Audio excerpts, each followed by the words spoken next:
All right, hello, hello, hello. Welcome in, everybody. First and foremost, Seru, welcome to you, and thank you for being first. We are also very excited about your. Oh, weird. That's super strange. Kill this asshole was just blocked by my bot. I'll allow it because that's crazy.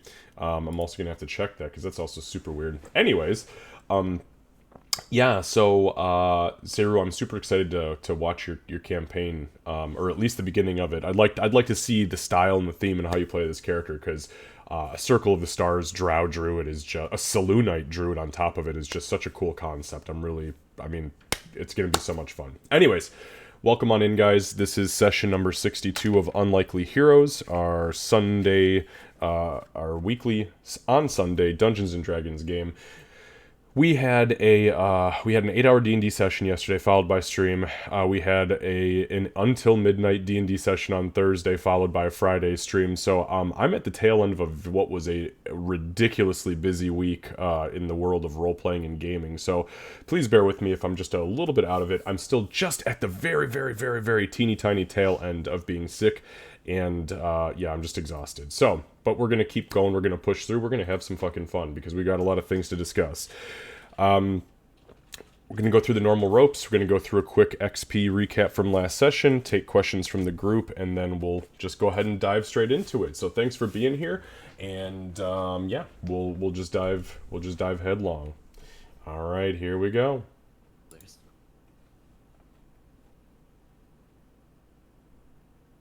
I'm not level All 8 yet. right. So, quick recap from last session. Last session was number 61, so this is session number 62. So last session, the the session started off with Doc preparing to, well, actually, the group as a whole kind of went to bed down for the evening as you guys were at the House of the Dwarf Lord Inn, and you had made the decision to just kind of say fuck it and go to sleep, even though there was some definite encouragement, some liquid courage, plus some very charismatic whispers in the ear of our resident goblin, who then brought the grand idea to the other two party members that they should definitely leave tonight. Yeah, like 2 in the morning is the best time to leave and go into unknown territory. We should do it now, which is awesome. Thankfully, the party as a whole talked themselves out of that move and instead decided to rest for the evening, and then at first light, yes, we'll go ahead and do our thing. Little did the other two know that Doc had a little plan in place, and as her plan kind of happened to unfold, and as she got lucky, she felt the heartbeat of somebody who was a current contract to her in her Assassin's Guild mindset. She felt the heartbeat of Krogmar, and she decided to follow him. And when she got outside, she realized that not only was he a little drunk, he was really fucking drunk. So she followed him, stalked him, some might say, back to his neighborhood and watched which house he went into. So that happened, and Doc took to the shadows, which she was able to do very. I mean, like, I think we were pushing like a 30 on that roll, if I'm not It was mistaken. 28, Yeah, it was ridiculous. So she snuck into the house. She went to assassinate the now passed out dwarf. Unfortunately, there was a slight oversight, and instead of using a weapon to strike him, she decided to point blank cast poison spray. Now, the poison spray still hit, still dealt damage. Unfortunately, it didn't quite dawn on her that some dwarves, not all dwarves, but some dwarves are resistant to poison. And the type of dwarf, or the subrace of dwarf that he happens to be, is resistant to poison, and he indeed did resist a bunch of it. He then hopped up and out of bed, stunned Doc with a blow to the head, and then, quite frankly, just unleashed absolute fucking hell on her. When she finally was unstunned and on the brink of death, unfortunately for her, her prey turned assailant decided that he was going to use one of his specialty palm strikes to prevent her from being able to use reactions, which means as soon as she stood up, she could use her full action to disengage, but she could still only use half of her movement, and that didn't even make it to the door. And that is when the dwarf, descended upon her, and she went unconscious. The next morning, the group awoke in their tavern to some banging at the door, with city guard announcing themselves.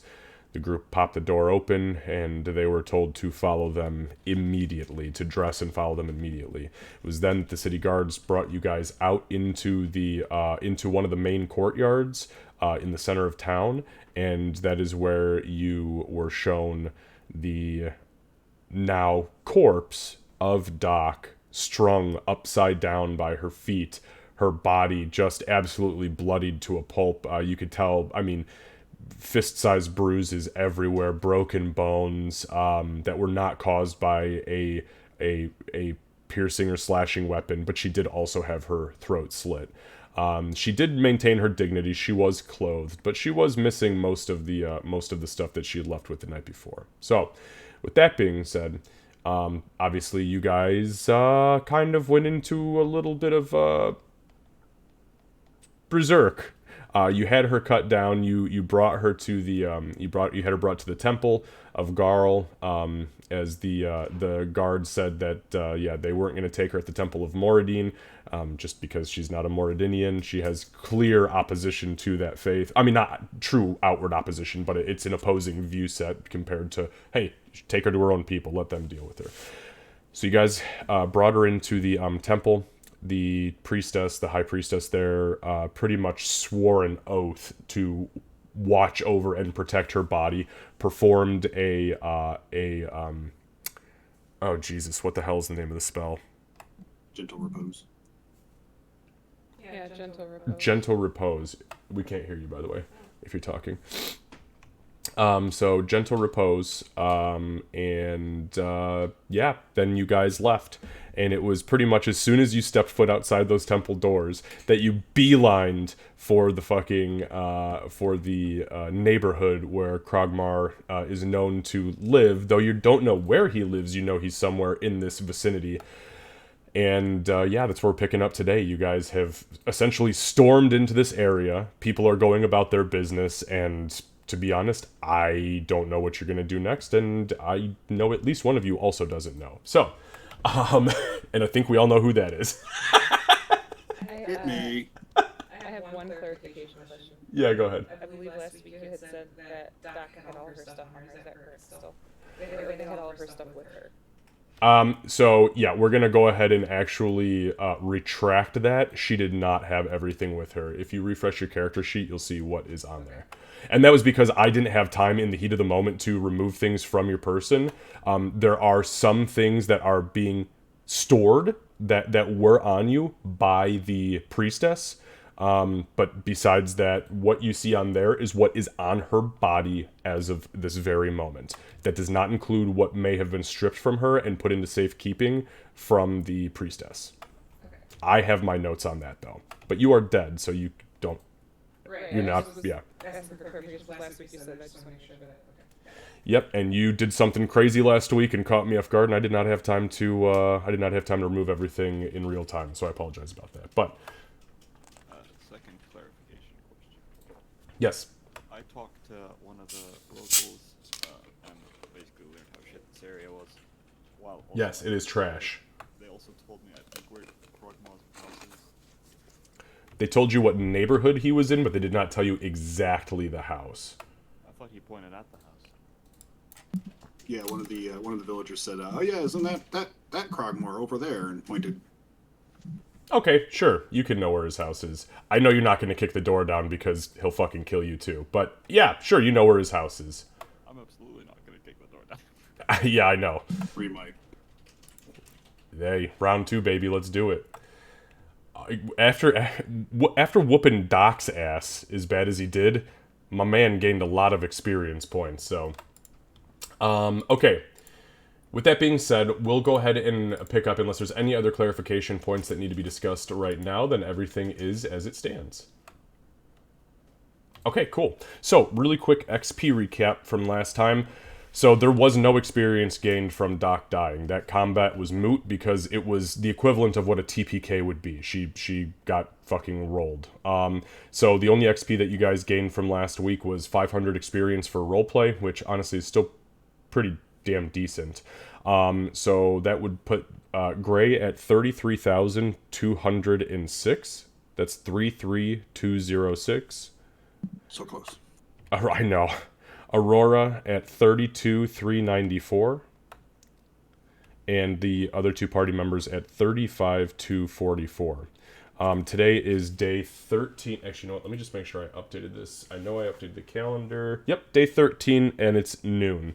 At this point, you guys spent the majority of the morning trying to figure out what to do with Doc's body. Got that all squared away. The guards at this point have not, like, re-apprehended you guys or anything. They've kind of just, like, given you a moment to digest what has gone down. However, Aurora, give me a history check and do it with advantage, and this is just going to be a base of knowledge thing for you.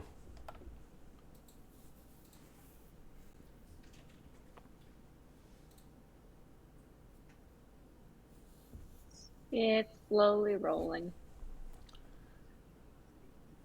Cue the dramatic music.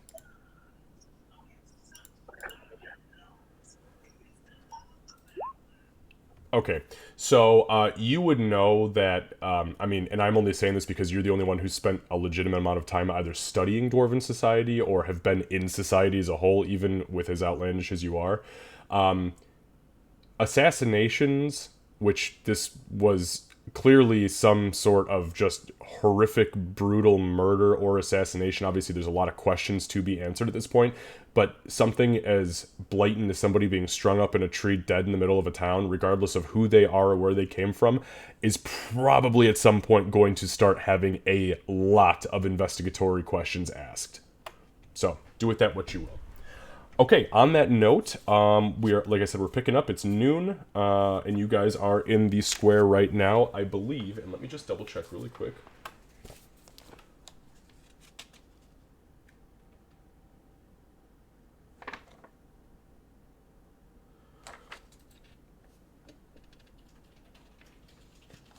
Okay, disregard that note that I had. Okay, so yeah, we'll go ahead and pick up. Let me just turn the music on, and we will be good to go.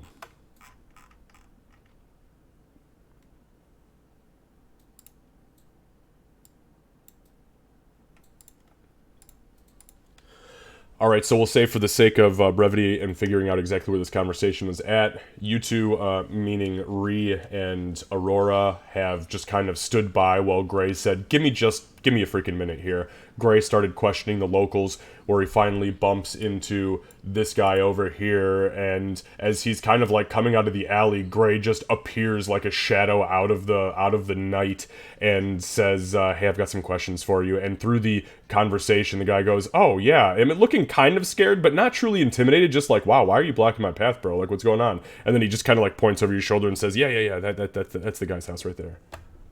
And then I gave him a coffee piece. And he's very thankful. And then instead of trying to walk around you, he turns back down the alley he was coming from.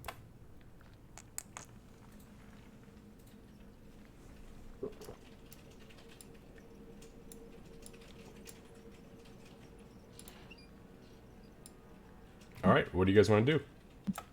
So I guess, yeah, we probably also would have been trying to ask around, but I wasn't getting very far at all last time, so I can't imagine she saw that encounter between Gray and that other person, right? That's correct. Yeah, probably not.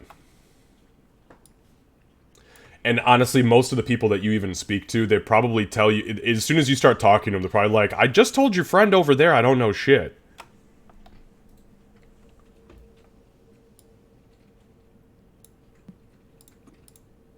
At some point, yeah, will reconvene with Gray. Huh? So, did you find anything out? Find out where this fucker lives?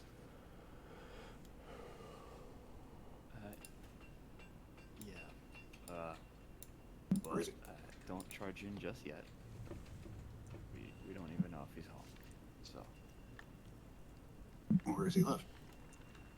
I'll tell you in a second. And Gray's gonna walk to this corner. I guess try and look through the window.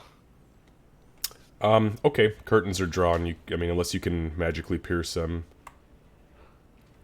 Yeah, I cast True Sight now. No. Also, for the record, this was the building that he said he lived in. Yeah, isn't there like a window here? Yep. Yeah, oh no, I knew what you were doing. I was just letting you know, in case you were thinking, for whatever reason, that you were going to be peeking in, like, here. Like, you catch some old woman like, in the middle of getting her top on, and she's just like, ah!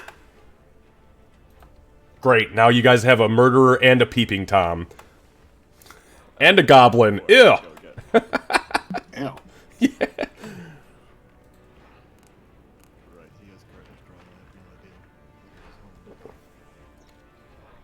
Wonderful. Can we not stand in the middle of the area and talk about this? Why don't we go not right here so we can figure out what the fuck we're going to do?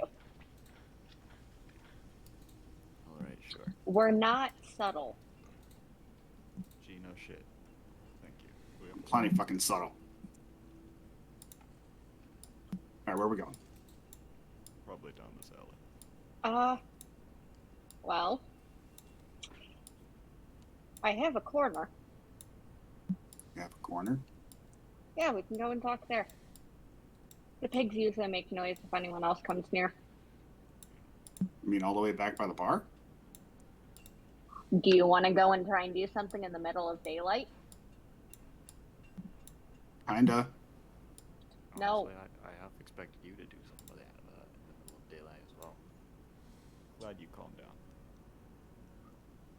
Oh, I am not calm, but rushing in and recklessly acting isn't going to do a damn thing to help her. Besides, and she's gonna lower her voice, no dwarf's life is worth ours. That we agree. Alright. To Pig Shadow Brooding Corner we go. Alright. And before we're we just go, gonna leave him? We're just gonna leave? Let him no, fucking live? no, we're not. Now we're going to talk and we're going to make a plan, and we're not going to do it standing right next to his house. Fine. It's fine. Before we go, I want to take a glance around and see who's paying attention to our odd little group. Okay, make a Okay. perception check for me.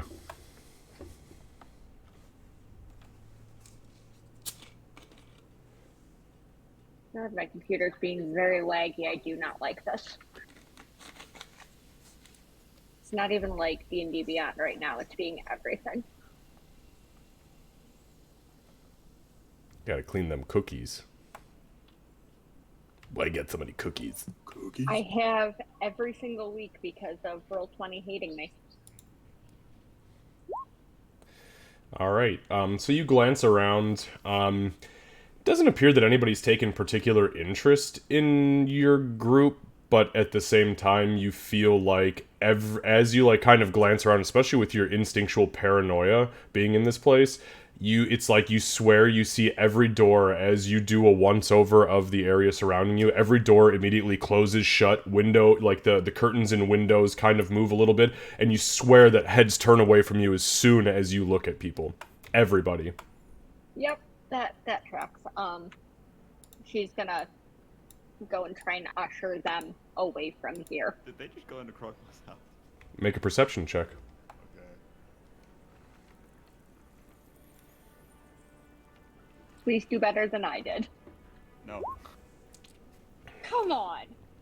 You think you saw something, but you cannot confirm or deny because you know damn well that your reaction time as she was looking around was just way too slow, especially since your back is turned. Yeah.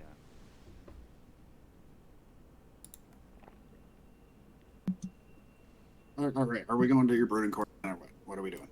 Yes, we're going to. You know what? We're not gonna talk about the name right now. Yes, let's go. What? It's a brooding corner. That's what Doc called it.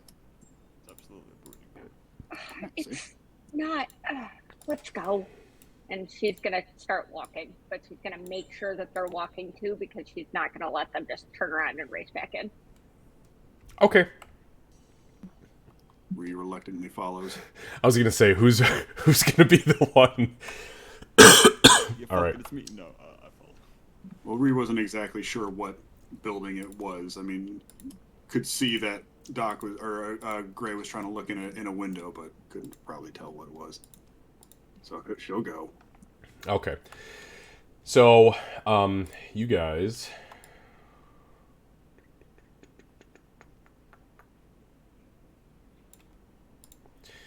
All right. So, ignore the beautiful drawing.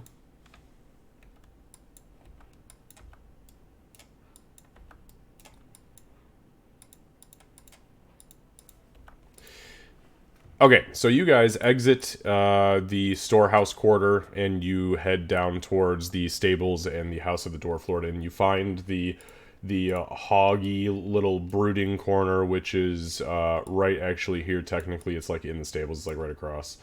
Actually, no, I don't think that's correct. I think it was actually back here. There's a little X back here. It was around the backside. So either way, you go back around there.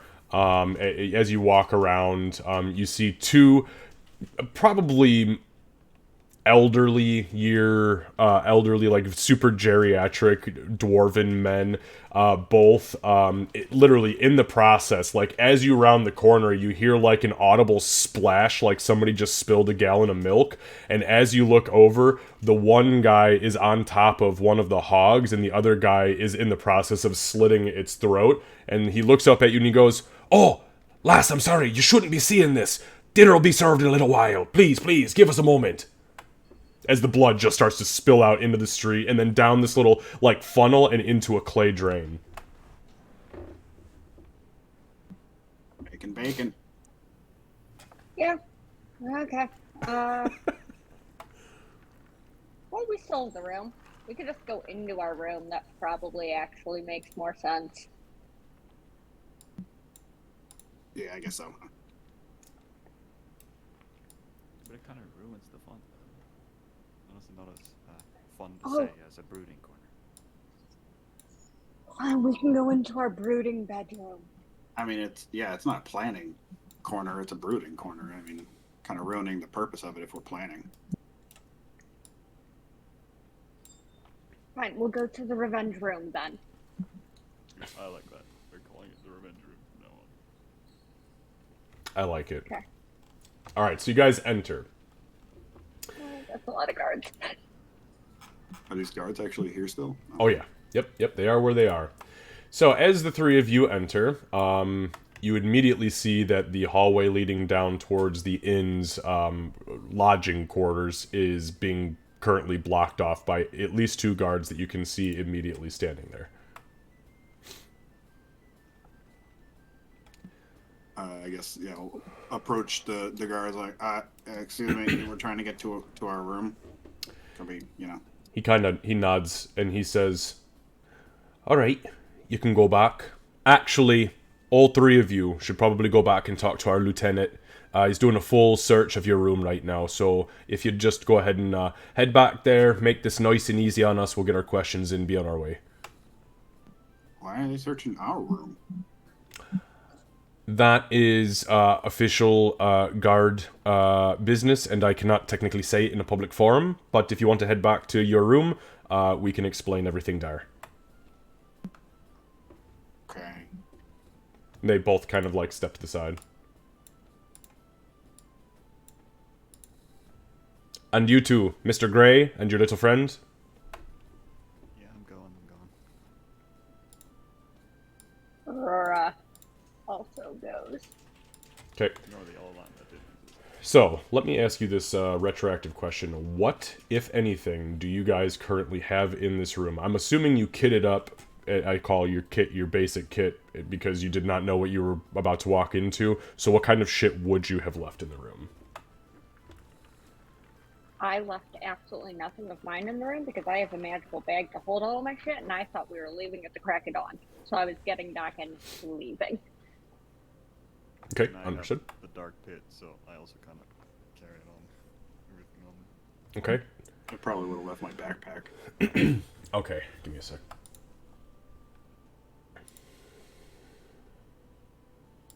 Yeah, there's zero way that Aurora would leave anything out, especially now that we don't have the storage room or need it.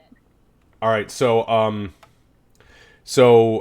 Ree, as you round the corner, this dwarven lieutenant, he's got his spear up on the actual like blankets of your bed, and he's got your backpack open, and as you walk in, you see the ever burning torchlight kind of coming up and out of the backpack and illuminating his face in that sickly green, and he pulls out the 8-point buck rack that you have, and he just kind of looks at it. And he's in the process of setting it down as you walk around the corner, and his hand goes back in your bag. And it looks like every bunk in here has been tossed. Can we help you? He kind of stops suddenly and looks over at you, and he goes, "Whew, you scared the shit out of me." Yes, actually, I know who you are, Joel Rithy. And then Gray walks in behind. Ah, Mr. Gray. And where's the there she is? Right. Maybe come on in Aurora and... stays like kind of near or in the doorway. I'm not trying to have her outside the room. Yeah, no, he says, excuse me, ma'am, please, come inside, sit down. Thank you. He walks around to the door, he shuts it, and he throws the deadbolt. Then he takes a small, black pouch that's got, like, a blue spiral, wire wrapped around it to kind of give it like an actual form instead of just being cloth and doing what it wants to do. And he reaches inside, he pulls out a piece of chalk that clearly has it's like encrusted with something, but you can't tell exactly what it is. He traces the line of the door, like the actual arch of the door, all the way around from bottom to top, stopping at the top to go get a stool so he can fucking reach it because he's a dwarf, and then finishes it. As it finishes, he knocks once on the door, and the edges where it would open and close seal shut. Burns away like you're watching a kid on the 4th of July light snakes. That's pretty neat. Nice trick. You should teach me. He puts the chalk away, and then he comes and he sits down, takes his helm off, and he sits unarmed at this point. He's got the spear on the bed behind him, and his shield is slung over his back. But he puts his arms up on the table, and he pulls his chainmail gauntlets off, and he throws them down, and he just kind of leans back, and he goes, "All right, I'm going to be completely straight with you, because to be honest with you, you've made a great impact here in town, especially you, Mr. Gray, and you as well, Miss Jolrithy. I don't know a whole lot about you," he points at Aurora, "but birds of a feather flock together, I suppose, so any friend of Mr. Gray's and Miss Jolrithy's is at least an acquaintance of mine, whether the feeling be mutual or not. So I'm gonna level with you here, and that's why I haven't brought you down to the guard house, or straight to the Overlord for that matter. We're trying to handle this internally before we move up the chain. So I have a couple of questions for you. And I'm telling you right now that if any of you attempt to bullshit me, you should know that I trained for 63 years in the Helmkarian Investigatory College. I will see straight through any nonsense, bullshit, or asshattery that you could possibly throw my way. Speak plainly, and I'll treat you like grown-ups. Speak softly and secretly, and I'll throw you away for the rest of your fucking lives. Am I understood? Right. So, first and foremost, who the fuck killed Doc?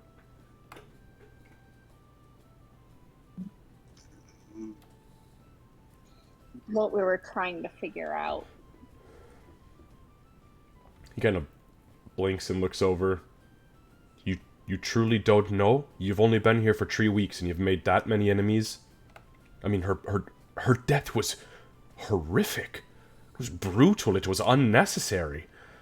She's beaten around the head and face and chest. You know they broke her ribs in 16 places. Yep, And that's just it. We haven't made enemies like that. The only ones we really know of that could possibly have that kind of thing would be, well, I mean, Ree did some fights in the arena. There was a child that a mother pulled away from Gray as he walked down the street. A couple of jeer at me. Nothing that would warrant this kind of brutality. Understood. Understood. Do you have any reason to believe that the pit fight could have led to this? I mean, I heard what you just said, and obviously it was clear that Ree, unfortunately, was getting her ass beat there for a little while, but you came out on top, so why the fuck would somebody, I mean, especially somebody like Doc? Plus, she'd have to have been kidnapped or abducted or some sort. She's with you all the time, isn't she? Would it be... Could I wisdom save to keep from blurting this shit out? Are you trying to not blurt it out? Yes. Yeah, absolutely. Make a wisdom saving throw, please. I'm not going to look at your roll. Hang on, let me get my DC. I'm not looking at my roll. I'm getting my DC first. Okay. Oh, yeah. I was trying to give you benefit of the doubt by starting really low, but you just fucking... you dunked that threshold, baby. You can't control yourself. Yeah, so as he was detailing like all like the brutality of everything that happened, like eventually Ree just like snaps, she punches the table and she's like, "Was that fucking asshole girl?" He kind of jumps. The son of a bitch killed her. He jumps suddenly and he's like, "Oh, holy shit, that's quite an accusation." Let me ask you this, Ree. Why did he kill her? Probably because I fucking kicked his ass in the arena and he couldn't take it. When would he have been able to get his hands on her? Because aren't you always all together, or at least in twos? I've had a conversation with every denizen of the local area, meaning here, the stables, up near the Oremaster's Fortress, over at the Temple of the Glitterbrights, and everybody that I've spoken with has told me that you're always at least in groups of two. So, what happened? We are, but I had to take a shit, and I think that's probably when he probably fucking grabbed her. Alright, let's start right there. You said she had to take a shit. When? Last night. Aurora's gonna butt in because she's gonna try and not have Ree steamroll the conversation here. She's trying to be delicate. Aurora's gonna cut in and say, "We were gonna leave this morning. We were gonna leave town. She went to take a walk last night." Now hold on right there. Yeah, let's go ahead and hold on right there. You just told me that she was going to take a walk. She just told me that she was going to take a shit. Which one was it? I assume she was taking a shit. She didn't actually say she was going to take a shit. I assume she was going to take a shit because she was like, "Oh, gotta go." You know, that's kind of what I do when I need to take a shit. So he kind of puts his hand out, and then he looks to Gray, and he says, "Mr. Gray, any insight for us?" Sorry, I forgot to press that mute button. No, she just got up and we were all going to lie down, and she just got up all of a sudden and said, I can't remember what she said, but she just went up. She said she had to go or something and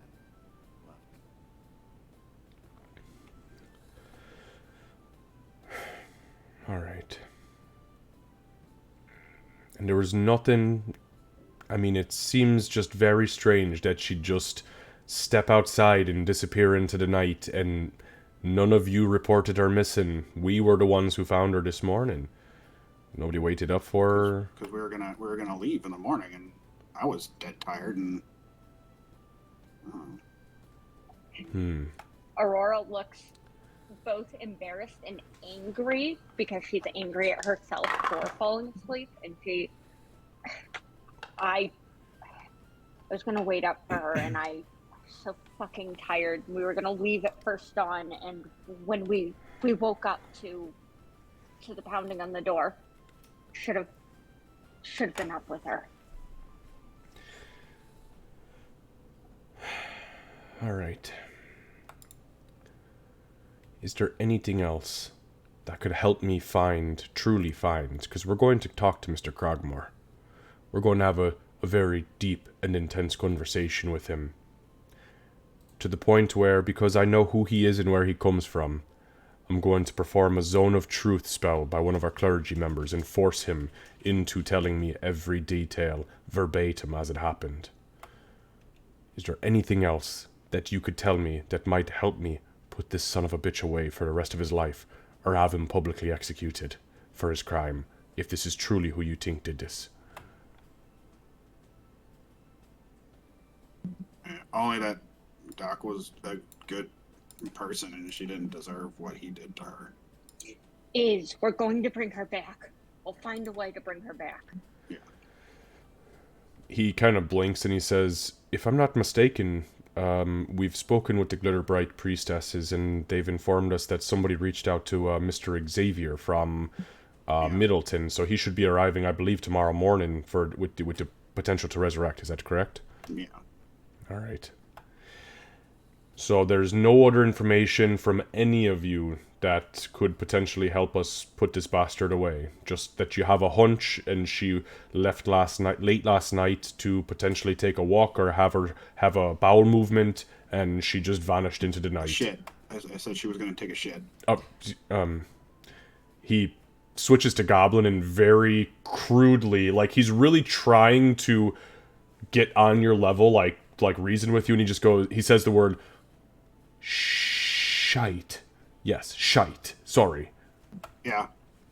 Yes, that was decently pronounced. Thank you. He looks over at Gray.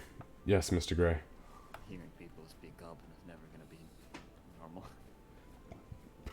normal. In common again, he says, it is so difficult for my teeth don't click the same way that goblins do, just biologically. So Gotta try to more in the throat a little bit more.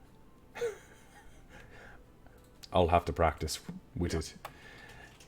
Right, so before I go, anything else that could potentially, any information, I'm telling you, we will take any lead we could potentially get. And if you think there's potentially more than one person, I don't care who it was. You could tell me it was me. I'll have myself investigated. We are here to uphold the law within the realm of the Ore Master. I'm telling you, that is all we want. King Runheim himself would come here and behead me if it meant I was the one who did it out of my own mind. Now, I can tell you right now I didn't do it, but I mean, Reed, you said you found a blood trail leading to the... Yeah, I did. Where she was murdered, I found a blood trail, and there was footprints that matched at least the boot print that I had on my chest from Crogmore in the fight earlier. Like the blood trail led all the way back to the storage district or whatever it's called. he blinks heavy, as almost like, holy shit, really? Did we miss that? And Yeah, he says, it was pretty obvious. I'm kind of surprised. he says, all right, well, I'll get a contingent of guardsmen and investigators on the potential blood trail from the tree. And you said back to the storage district? Yeah. All right. I followed it there, but I couldn't find where he lives. Understood. It's probably for the best. I couldn't find where he lives. Understood. I promise you, So you'd have another murder on your hands. hopefully that wouldn't be the case, because retribution murder is still murder, and even if he was dead, you'd pay the full price. And I wouldn't want to see that happen to you, Reed. Truly, I mean this honestly. The guardsmen, we lost a lot of money on your fight the first time. The second time, we gained a lot of money. I was able to buy the missus a brand new set of scale mail armor. She doesn't even fight. She just wanted to wear it to feel like one of the lads, and oh, she's beautiful. Anyways, I digress. Nice. We as a whole, though, we truly appreciate everything you guys have done for us, and we would just not want your name to be sullied with any weird nefarious acts, so I appreciate all of the information you've given me, and I promise you that to the full extent of the law, we will investigate and hopefully report back with with the information that's necessary to put the piece of shit behind bars who did this. If there's like if you guys do like public executions, can I be part of that? Oh, if it's a public execution, anybody's willing to come and watch, yes. No. Yeah, well, yeah, I'd like to maybe watch a son of a bitch die, but I mean, like, could I just, be the one to, Oh, you want to be an executioner? well, only for him. You'd have to talk to the Ore Master about that, because that's a position that is very highly respected here in town, almost higher than our highest of judges. It's not, you don't do like any like guest executioners, Not guest executioner Thursday, anything like that. honestly, this is not Hobbleton, so no, we don't really do. They do that in Hobbleton? Yeah, I've gnomes are weird creatures. I would assume if anybody were to do it, it'd probably be Hobbleton. Oh, maybe Port Emerson. I know Port Emerson. Boy, do they love their executions. They got people hanging from the gallows in the street for days. If you're interested, maybe go there. But no, unfortunately, I cannot. I cannot allow you to do that. But speak with the Ore Master. Maybe you can work something out. Right. So, if you think of anything else that is pertinent to this investigation, I am Lieutenant Leandrius. You can send me a message, have a runner come and find me. I'm going to be working this case essentially 24/7 until I can figure out exactly what's going on. So, Lieutenant Leandrius, come find me, please. Will you tell us what you find too? We woke up to this. Will you tell us? Well, of course I tell you. You're directly involved, to be completely honest with you. You're all technically suspect right now because she is one of your traveling companions. So I'm here to do it's essentially a tenfold job, and that is to find the culprit, but to hopefully rule all of you out as potential suspects. So you'll all be the first to know, as your adventuring group is a thing here in town. So. She looks a little horrified and a little angry both at the thought of being a suspect. She doesn't bother trying to hide it. Right. Like suspect as in like where does that suspect mean? Like where possibly the murderers? Yes. Traveling companions and spouses and children are always assumed to be the primary suspects in any case that has to do with murder. Typically, when we have adventuring parties, historically anyways, it's typically arguments over loot.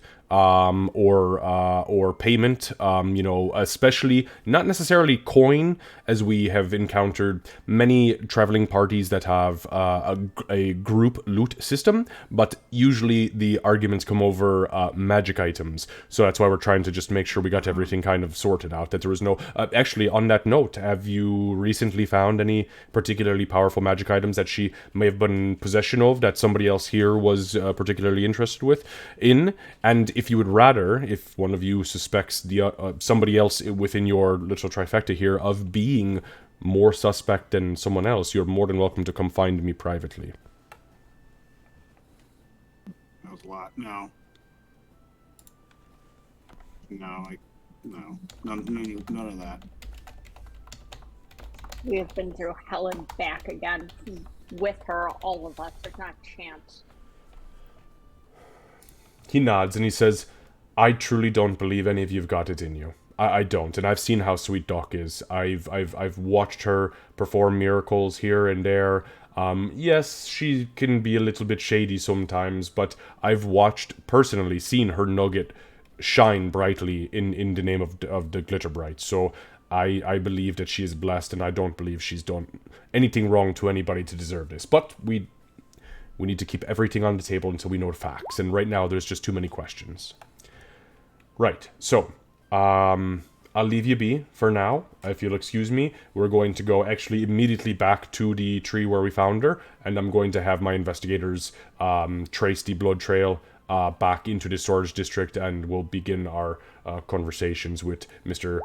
Cragmore. So, Thank you for your cooperation. Yes, please read. Are we allowed to leave? Yes, absolutely. Yes, we only had this blocked off back here because we wanted to make sure that there was no interference with me going through your belongings. I apologize, by the way. I did, unfortunately, by law, have to go through everything that you left here in the inn. Obviously, there's nothing suspect. On a side note, though, once this is all blown over, Jolrithy, if you're interested, that torch that you have in there, the one that doesn't give off heat, Yeah. maybe come find, if you're interested in, are not in need of it, I'd be very willing to purchase it from you. And this sounds silly, but my daughter's always wanted, she called them moon rocks. They're these alchemical rocks that some of our potion makers, they use them for different things, and they're just too expensive for baubles, but something that would glow permanently for like that forever would be wonderful. So if you're interested in selling it, I'd be more than willing to bargain for it. Okay. Yeah. I'll come find you after this is all said and done, right? All right.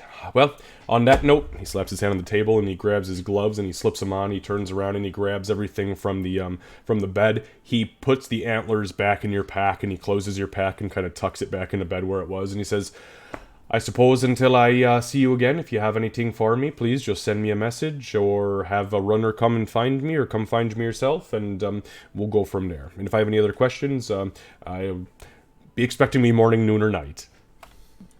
Okie dokie. Take care, and thank you for your honesty. And he leaves the room, and he closes the door behind you. I'm sorry for my honesty. Do you say that to him? No, to I the said- group? I said- Oh, I okay, said the okay. group. I'm sorry for my honesty. I didn't. I when he was talking about all the shit, I couldn't hold it anymore. I'm sorry. Honestly, it was probably for the best. I want to be the one to kill that son of a bitch. So do I. However, why would he have gone after her? Like I said, because he wanted to get back at me for kicking his ass. So he just opportunity. He fucking saw her taking a shit, and then kidnapped her. So that would mean that he was by here waiting for her. Yeah, probably. It could have been any one of you. It could have been It could have been Gray. You could have went out and take a piss. Could have take him and cut him to pieces. I bet that's probably what he was waiting for. Really.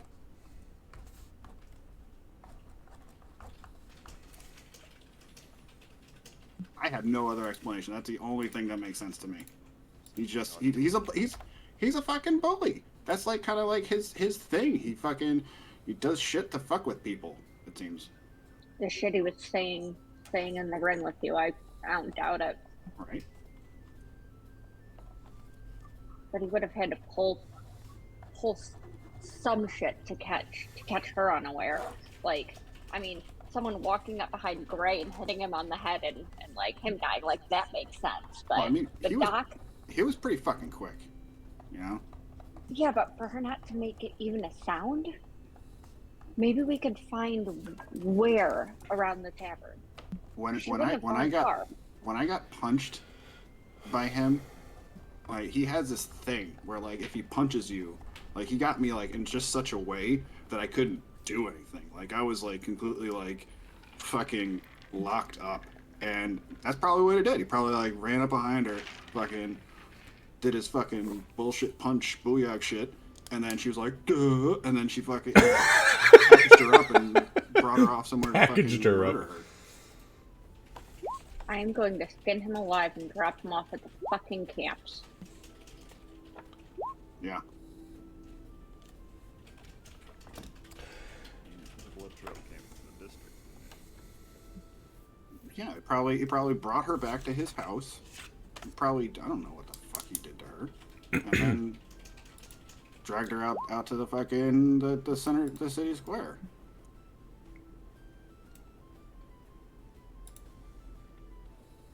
Reed absolutely believes this. There's something so wholesome about that. There's no doubt in Ree's mind of anything else. I wish this was the real story. It's okay, we're just gonna have to try and like gaslight an entire town into thinking that's what happened. And now we have a plan. All right. So on that note, we are going to have a mini hold on this in this area. Okay, and I'm going to jump over to Candace. Okay. So.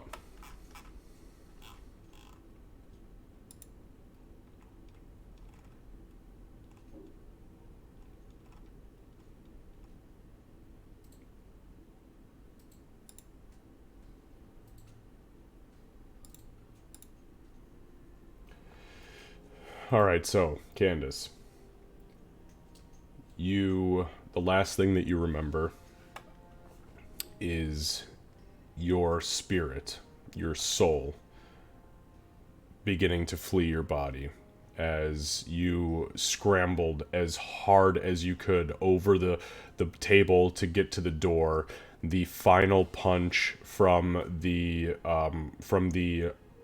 target turned assailant knocked you down so hard that the wind escaped your chest and you could not physically move yourself fast enough to even get to the door, which unfortunately you had locked behind yourself.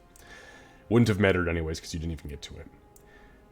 He was on top of you, and as you turned around and began to open your mouth, maybe in a plea for mercy, maybe in a prayer to Garl, his fist came down and you went into unconsciousness.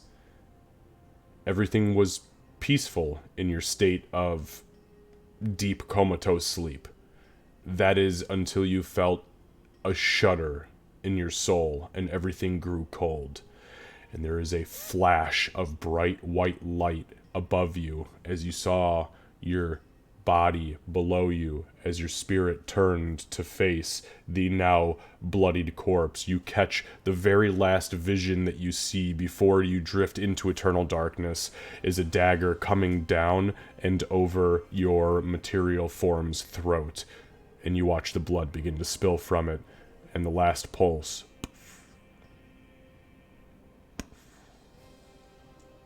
Suddenly, you find yourself in a new form of consciousness, a new state of consciousness. And within that state of consciousness, you find yourself in a field, a beautiful green field with large Easter Island-sized boulders as far as the eye can see. Not a single hill in sight, just beautiful grasslands as far as the eye can see with large boulders. You find yourself atop one of these boulders. Glancing around, you look down at your hands and realize, oh, I'm translucent. Yep, this is my spirit. But you retain all of your consciousness. As you look to your left, you see a lake, maybe 500-600 feet, at the beginning of a lake anyways, and it's more long than it is wide. You can see it kind of drifting off into the distance, and you swear for a moment you see a bird fly over the lake. As you look to your right, you see another massive boulder, and atop that boulder is a form. It's the form of a gnome, though only in a spiritual essence, a glowing, semi-opaque, but still semi-translucent form of a gnome. And as soon as you lay eyes upon him, you feel your soul begin to weep as you lay eyes on the essence of the Glitterbright, Garl Glittergold himself. He looks down at you, and you feel a very soft smile. And he says to you, this is just a testing thing really quick, just because last week we were having problems. Can you guys hear the voice changer in Discord or no? No, it's still busted. Okay, well, I'm not sure why, but we'll do it for the sake of stream. So he looks down at you and he says,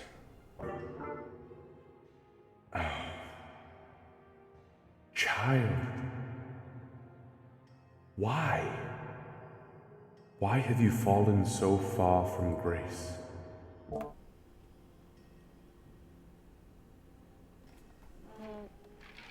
last time, obviously, it was just a bad back. You hear kind of an audible chuckle, but it's almost like a roll of thunder than an actual vocal thing. And he says, I control luck.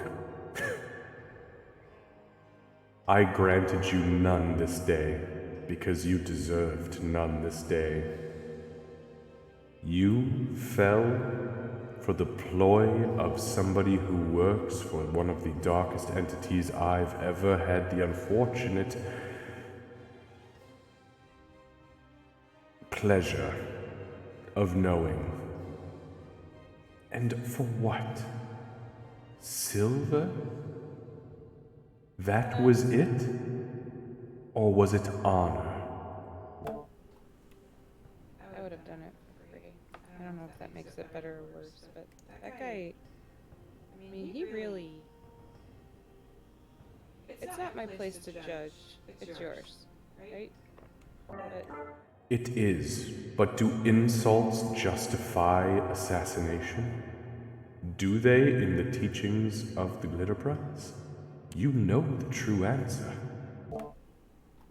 no. I know that your true form was unfortunate enough to be abandoned at birth.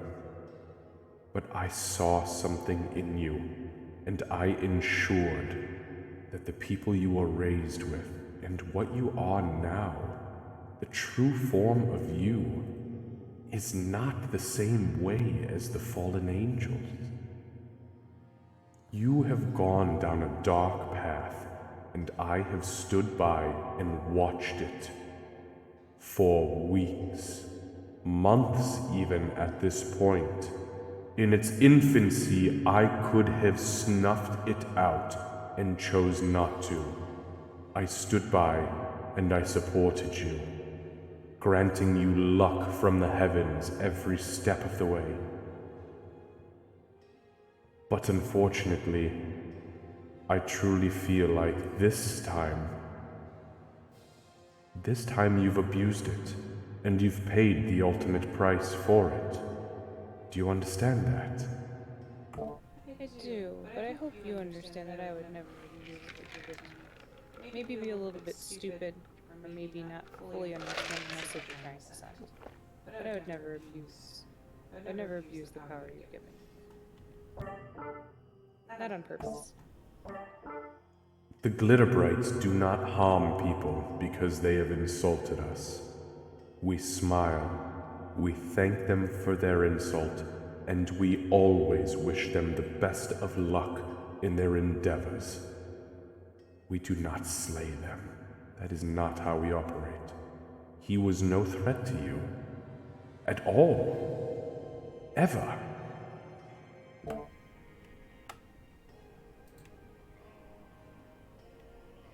What can I do to fix it? You will sit here, and you will pray with me fervorously, in hopes that your friends will hear you and bring you back. I cannot make that happen myself, as unfortunately the realm of the divines and the realm of the materials run a two-way street, meaning if they call you back, I can allow you to go. But I need you to make a promise to me. Yeah. You said that very unassuringly. Do you truly wish to make a promise to me if I allow your spirit to re-enter the realm of the living? Yeah, anything. Follow the teachings of the Glitterbrights to a T. And stop allowing the shadows to manipulate you and your friends. Can you fix my spirit?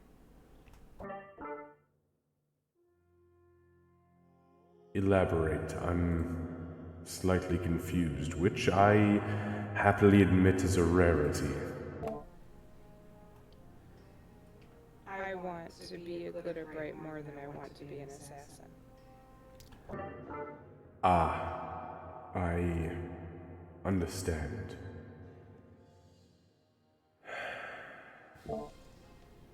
Make a persuasion check. And I want you to make this persuasion check with advantage, because if I'm not mistaken, you are more cleric. Your cleric level is higher than your assassin, right? Okay, yeah. So make it with advantage. And that is, I'm giving you that because it's showing that your dedication to the clergy is higher and is more involved than your dedication to the shadowy realm. Not Gray's shadowy realm, your own shadowy realm. I mean, there's room for Which I was gonna say, ironically enough, they go fucking hand in hand now. Got a fucking shadow pact. Oh, 21, Jesus Christ. I say screw it, girl. Join the dark side.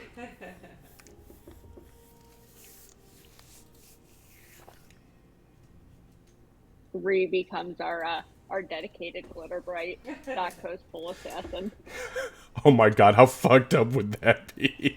Ree goes full cleric. War cleric? Hell yeah. Oh my god. Oh, okay. No. Next campaign, we're done with this conversation. Okay, so Still have time to turn back. yeah, something dark side something.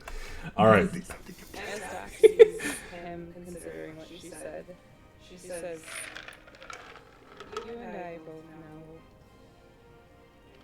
where our heart really lies. Even when I was getting jobs, I tried to justify not taking them. So we both know where my mind and my heart is at, and I think if you find it appropriate, I would do better if I was able to just better support him that way." So there is a very, very long, pregnant pause. Feels like an eternity. And eventually there's a sigh, and you see his shoulders kind of slouch, and you see his translucent, glowing face look towards you. And he says,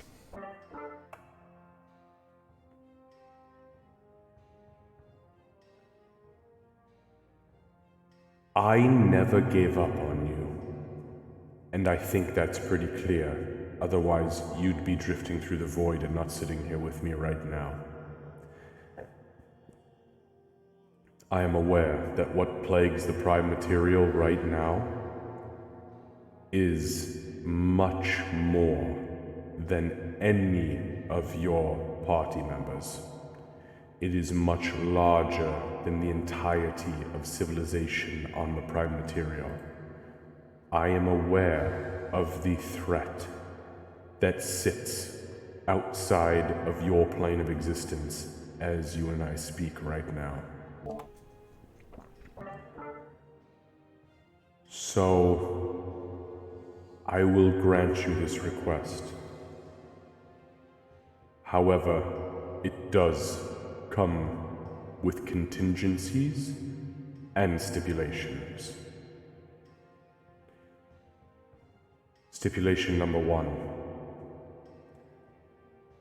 If your friends bring you back, I am binding your soul to the service of me for the remainder of eternity. And with that being said, you can never learn another profession outside of the faith of the Glitterbrights for so long as you live. And if you try, your life force will cease to exist. Stipulation number 2. You will actively refute the shadow in all of its forms, however you perceive that through your own great wisdom.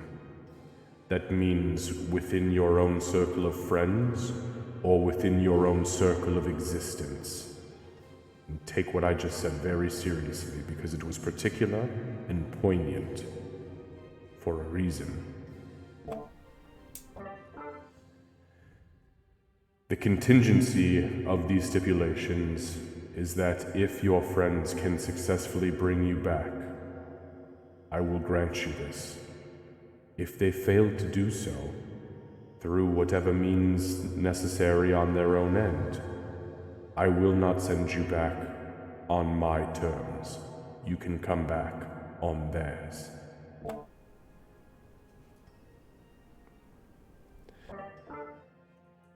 Also, this isn't a stipulation, but a request. Just tell the truth. It's okay to tell the truth sometimes. Stop lying to yourself. Stop lying to your friends. And stop allowing your friends to lie on your behalf. Am I understood, Doc? I think so, but the only thing that I think they've been lying about is the part we're gonna get rid of, right? No. There are much deeper lies that exist within the realm of your own friend's psyche. The goblin, not so much.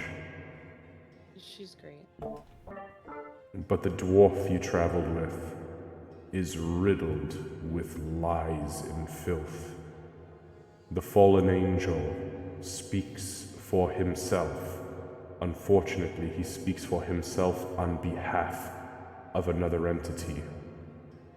And quite frankly, the same can be said about your halfling friend. She hasn't shaped herself with her own brain. She wasn't capable of that in her half-orc form, and she's not capable of it now. She speaks on behalf of a creature that resides within her own being, buried deep in her heart. Be wary. It is okay to challenge those you love and those you respect for the sake of the rest of existence. What do I do if I get back? What do I do? Because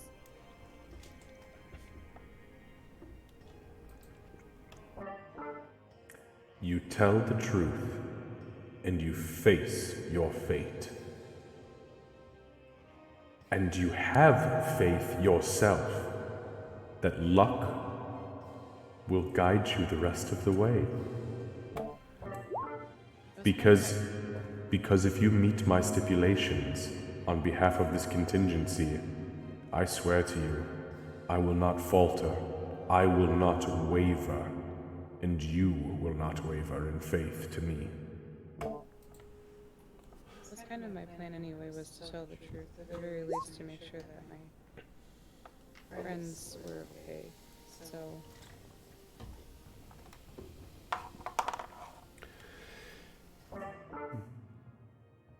Be at peace now that we've spoken, and bask in the glory of Arcadia. And he looks out like across the realm. This is my home. And when it is time for you to be called home permanently, when you are very, very old and very, very tired, you will call this home as well. Arcadia is not for everyone, but I promise you, it is for us. Now we will sit and pray. before we do that, can I just have one quick second? Of course. She steps off. She knows there's no way to have any privacy, but she steps away for a second. Goes, oh my god, he's so cool. He's so cool. And she takes a breath and goes over and closes herself and then sits down. He chuckles like as you sit back down, and it's just literally sounds like thunder rolling in the distance. And he looks down at you with his chest kind of heaving, and he says, "See? Now there's the dark I know. When the shadows influence the pure of heart, they become heaps of shit. And that's unnecessary for somebody so sweet. Look at you. Let us pray.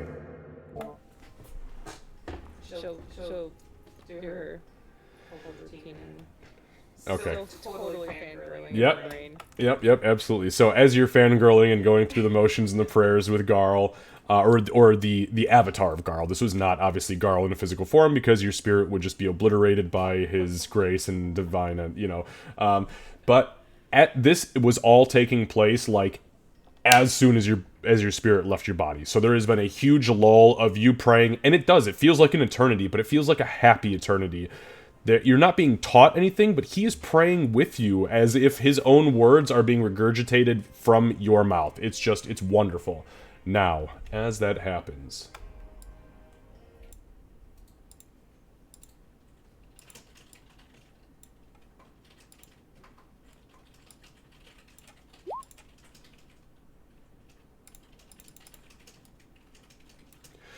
so, Doc, as you are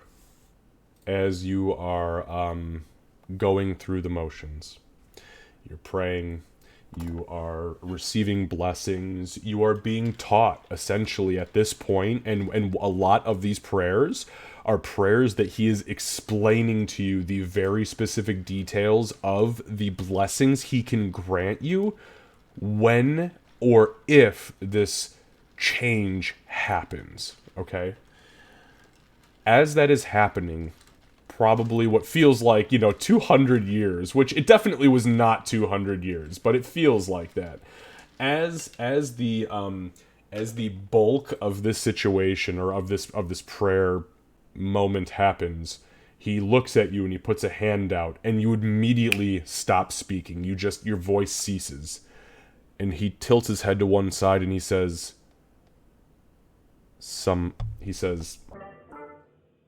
"Somebody's calling. Answer them."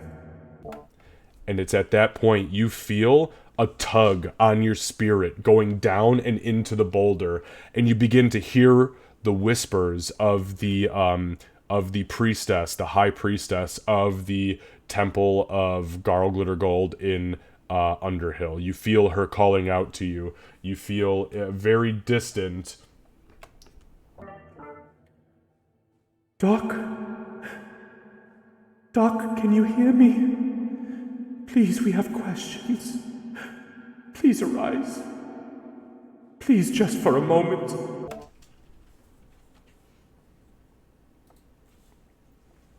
So Doc would give kind of a she'd have like a happy smile on her face, but her eyes, as she's looking at Carl, are very much like, damn it. But she will answer as long as she's allowed, and kind of give him a nod on that.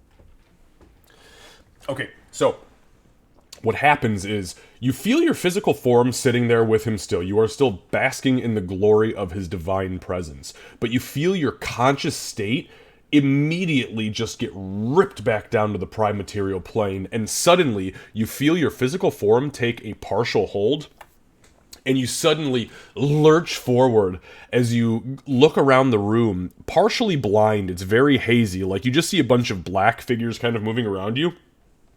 But as you look down, you can see your body, and it is beat to shit. And you look up, and you see this golden, like diamond shimmering outline of the face of the priestess who runs the temple. And she's looking down at you, and you hear her say, "Oh, it worked." And she says to somebody, and then you see that she's handed a piece of paper, like a parchment, and she unrolls it, and she says, "Okay, who killed you?" And you feel compelled to answer. You are being impacted by the Speak with Dead spell.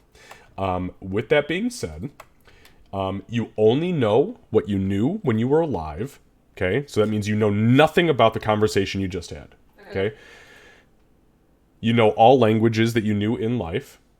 You typically answer in brief, cryptic, or repetitive answers, but not necessarily. It's kind of to your discretion. You are under no compulsion to tell the truth at this point, Okay. if the entity interrogating you or questioning you is hostile. So if you view her as hostile, you do not have to tell the truth. Otherwise, you do have to speak the truth. Your soul is not in your body. It is being partially animated, which is why you look down and you're like, oh, fuck, this is a corpse, and it's only my conscious state here, and I know that I'm up there. So that's that. Also, you cannot speculate about future events. You do not comprehend anything that has happened since you died. In the material plane, because obviously you've been dead. Right. Okay. So, the first question is, who killed you?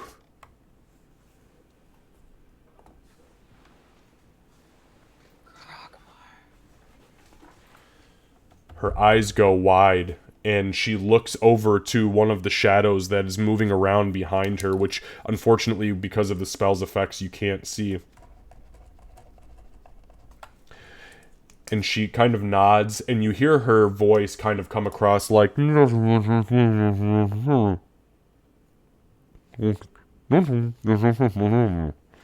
then she looks back towards you and she says, "Why?" I started it.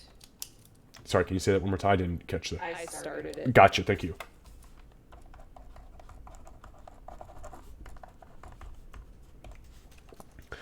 Again, she looks away and you hear...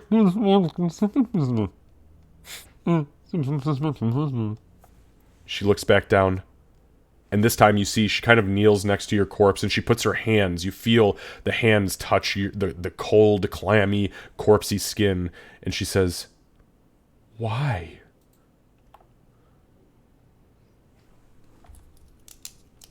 I was an assassin paid to do a job.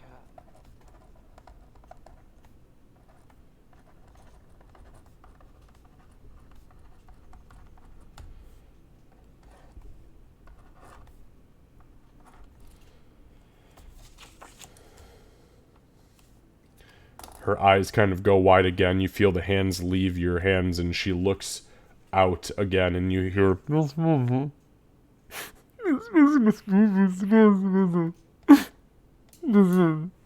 Her head turns back in.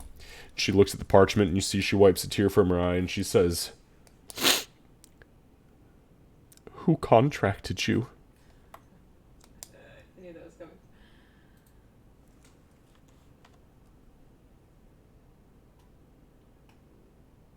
Okay, quick question for you, Kevin. Yeah, absolutely. So, Doc? Well, maybe I'll do this off mic. Hold on. Okay, hold on.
Okay, sorry about that. She had very good questions. Someone compelled by a dark force.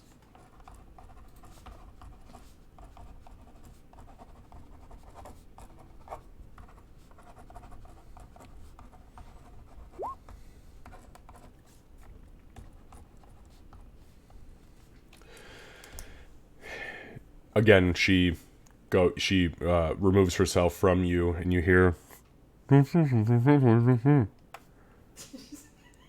You hear nothing, and then you hear her go. And she turns back to you, and that was 1, 2, 3. That was 4. So the final question, Doc. I need a name. Who contracted you? Gray. And you feel the connection as soon as the 5th question is answered. The connection is immediately severed, and you feel the corpse kind of lean back and hit the pillow that it's on, and you immediately feel your conscious state re-enter your spiritual state. And Garl is next to you. You're kind of like, whoa, what the fuck, man? You are well aware of everything that just happened in your spiritual state, and he looks down at you and he says, "You've proven yourself worthy. See what the truth has to offer." I want to save him. So do I. And so does Moradin. They've both been in very close contact with his soul, and we have both desperately tried to right his wrongs and see him ascend again. We do not want him to flounder in the pools of the Shadowfell when he ceases to be. We want to see him ascend to the meadows of Arcadia. I think you know what your new task is. I do truly hope that they come through and call you back home. Me too. Is there anything you can tell me about his affliction that can help save him? I know it's a trial. I understand it. If you can't, I understand it. But I do want to save him. Make a persuasion check, straight roll. No fancy advantage. Oh, hey, yo.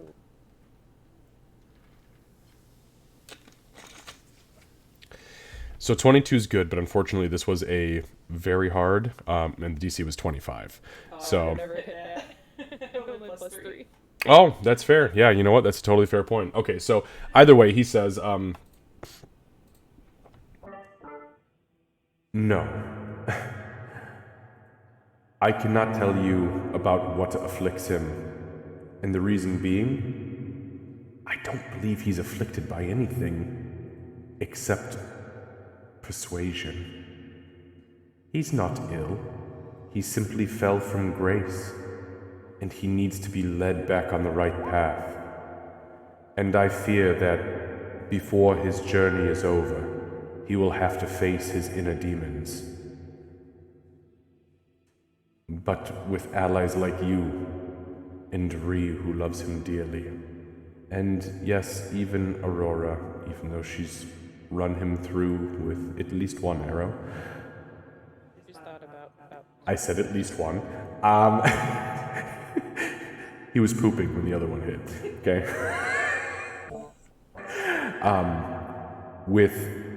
With friends like you by his side, I do truly believe that before this is over, he will ascend once more. Be relentless. He'll get annoyed, he'll get angry, and the shadows that haunt him will continue to whisper bullshit into his ears. I promise you that. But he is a powerful ally. He is a charismatic ally. Damn it if he isn't a handsome ally. But he's a difficult ally at this point. He was really, I'm sure you remember, but he was really nice to me at first. He warned me about she, oddly enough. The thing about Mr. Gray, if you haven't figured it out, is that he's very self-serving in the moment. And there's nothing wrong with that. But it is a path to darkness. And now, it's your job to see him back to the light. Just Also remember that as a gnome, our people can be rather pushy at times. So dial back, maybe, when necessary, with all of your wisdom. And all of the wisdom We're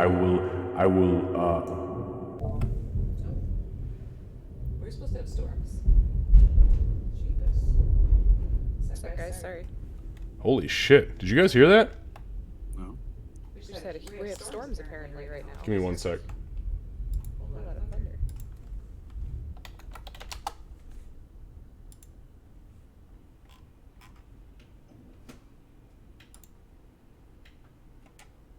Oh, yeah, no, it's raining right now. Okay. I was like, dude, for a minute, the house rocked so fucking hard. I was like, oh, the Russians dropped their nukes. I guess this is fucking it. Great way to end the campaign, guys. I mean, literally... Let's finish the night first. Yeah, no shit. That's what I was thinking. I was like, listen, okay, Vlad, buddy, hold up. We only got an hour and fucking 25 minutes left. Can we just, like, finish this up so we gotta, god damn, that... On a serious note, that was the loudest clap of thunder I've heard in a long fucking... I mean, it literally physically rocked the chairs and the walls. Yeah, that's why we were both like, holy shit. Okay, sorry about that. Buddy. We got it, girl. Apparently, Fallen Angel Patron is not happy with this whole conversation. Hallelujah. Yeah, thank God for that. All right. Okay, so he looks down at you, though, and he says... Just be persistent, but make sure you don't nag. Nagging is the path to bagging. And you understand bagging as the gnomish term for packing your bags and fucking leaving home. Okay. So, stop killing people.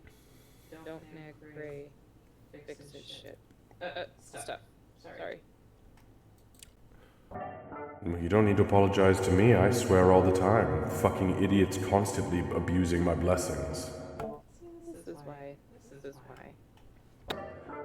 Now, let us pray.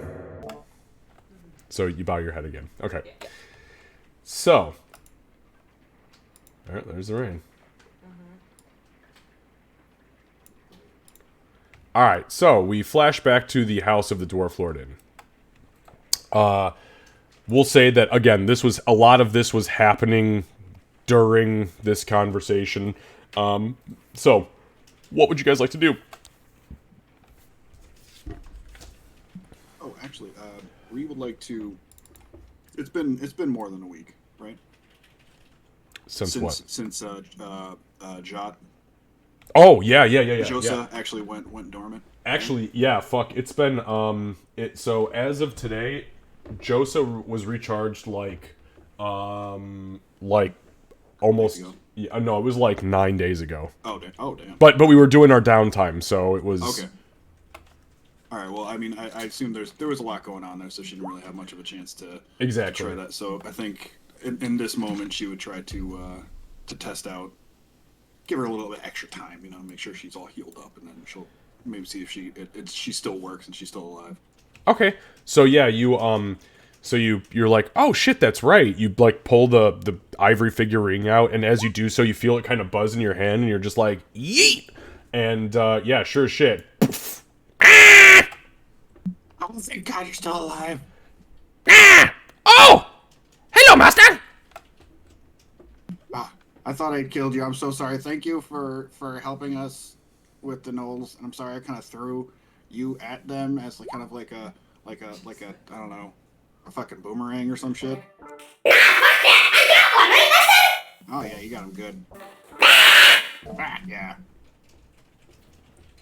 And Joseph just kind of like jumps up into the corner of the room and just like springs off the corner of the walls back and forth for a few, just kind of jumps up on down on the bed. Ah!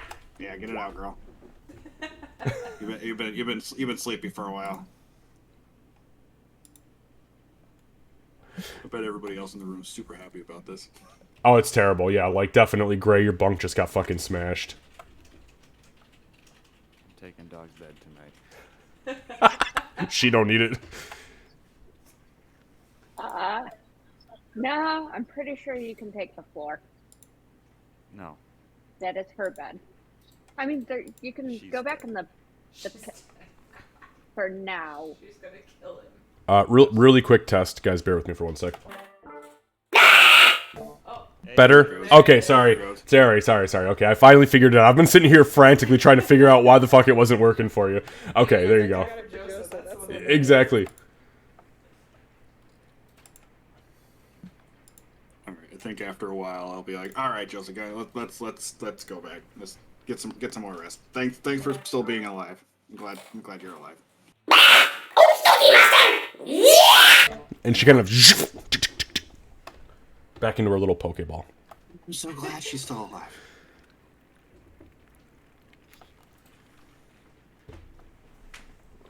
I would have been really bummed if not only Doc and Josa died. That'd be just fuck, Yes, such a tragedy. right? That's what I thought. So I don't know what we don't really have much to do and other than like wait for Xavier to come through, right? I guess. I do hope everything turns out good. I mean, there's no way they'll figure it. There's no way they'll know what Doc's himself.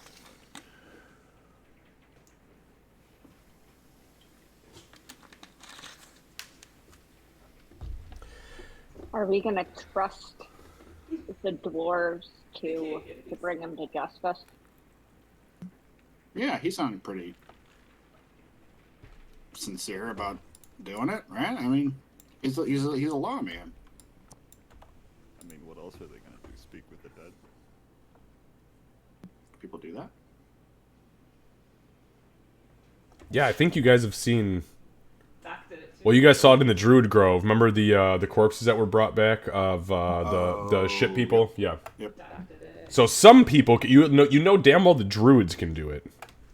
I thought that was only like one of those like woods people thing. I mean, I don't think the clerics here are strong enough. Yeah, you're probably right. Wait, why? Oh, wait, no, that would. Why would that be a bad thing? That'd be good. I mean, like we know exactly. They know exactly what happened, and then they'd be like, all right, we'll fucking hang this asshole by his toes. What if Doc was trying to kill him? Why would she try to kill him? That doesn't make any sense. Why wouldn't she tell us? Right. Does Doc tell mean- you whenever she kills someone? She would absolutely actually a let really us good go and question. kill him together. She wouldn't just go off to go and murder him without. She knows we all want him dead. Yeah. Well, I mean, I don't want him dead. And here I thought you knew your girlfriend. Come on. She's not. I mean, that's no. You know, Gray. Wow, your face got real red right now. Aha, so it How do is you a thing. It's just. Do it's that. just. It's the scales. It's just a reaction. Yeah, bullshit. You a fire dragon now? No, Reese, she's blushing. She's blushing. Oh. I don't think I've ever seen somebody turn that red that quickly. That was pretty amazing. Wow. Should have seen her when I threw a tomato at her. It was great. Oh, low. Okay. Gray, can you make sure that no one's like close enough to listen in on us? Because I have a potential plan.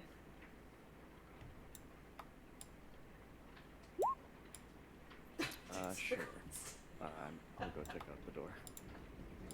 Check out that. Figure you'll be able to hear if someone's close enough to be obnoxious.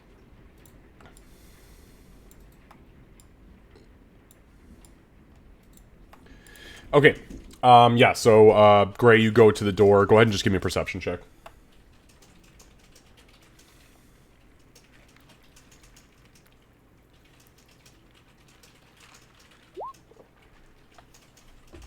Yeah, no, you don't hear anything.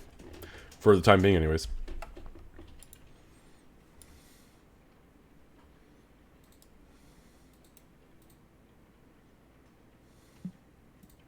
Why do we need a plan? Okay. If the dwarves aren't going to bring his ass to justice, I think we need to get her and get out of here. if Oh, yeah. something goes sideways for whatever reason, we get her, we get the fuck out of this town. We'll leave them in the dust and we'll go somewhere else, and Gray can message Xavier again, and he can meet us somewhere else if we need to. Oh, yeah, all right. Yeah, that's fine. But I mean, we're gonna need to make sure that son of a bitch dies after what he did. A good hunt doesn't need to be rushed. We can come back and make sure that he suffers if we need to, Jesus but we need her back. Christ, you guys are fucking dirty, man. Not me anymore. Well, yeah, of course, we need her back. It's gonna be the easiest character. If he was trying to kill him, I hope he does a better job the second time. Why do we think she tried to kill him? I don't think she tried to kill him. She was trying. That makes no sense. That makes no sense. She would absolutely bring at least one of us along. Yeah, it makes no sense. Come on, Oh, Gray. come on, who would you bring along? Me? No, you would. I'd absolutely not bring you along. Why? You've noticed, but you're very loud, stompy, I am. I and can be also quiet when I very want bad to at be. keeping secrets. I am fantastic at being quiet. Aurora and Ree make insight checks for me, please. This is a passive insight check. No, fuck you. And, nope, Gray, give me a deception check, please. Nope, that tracks. Well, yeah. Oh, boy. Well, okay. Oh, there's a very slim chance. Okay. Slow motion roll. Fuck. Come on, give it to me. No, it's Nope, okay, disregard that. Please continue. yeah. I'm too convinced that Doc would absolutely like have this be our second date, but no.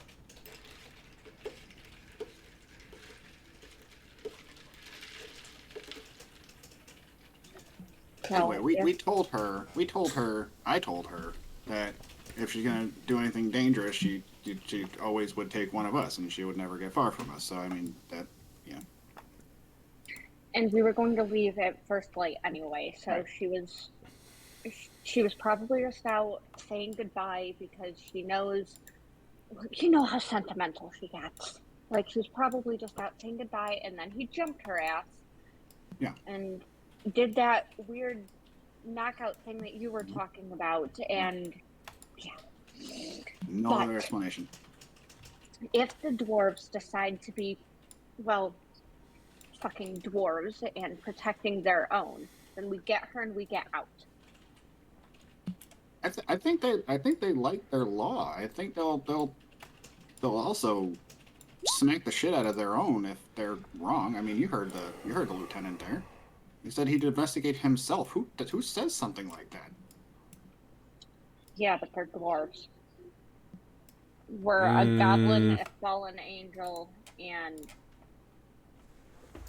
she kind of looks down and A aids halfling me. dragon Yes, thing. dwarves are good about their laws. At least they've got that going for them. But they might trust one of their own. Ree, just for shits and giggles, make a wisdom check for me. He's gonna roll a 20. Okay. I honest to God fucking hope so. I hope it's high. Yeah, there it Oh is. no. Yep. You wanted a wisdom check. Come on. Oh, I'm getting deja vu from yesterday. I- What hate did you it. think was gonna happen? I Hail Mary bits of information with you all the time in hopes that you throw that 120 and you're like, oh, that's not right. This bitch is racist. She's racist. Oh my God, this whole time she's just a piece of shit. Nope.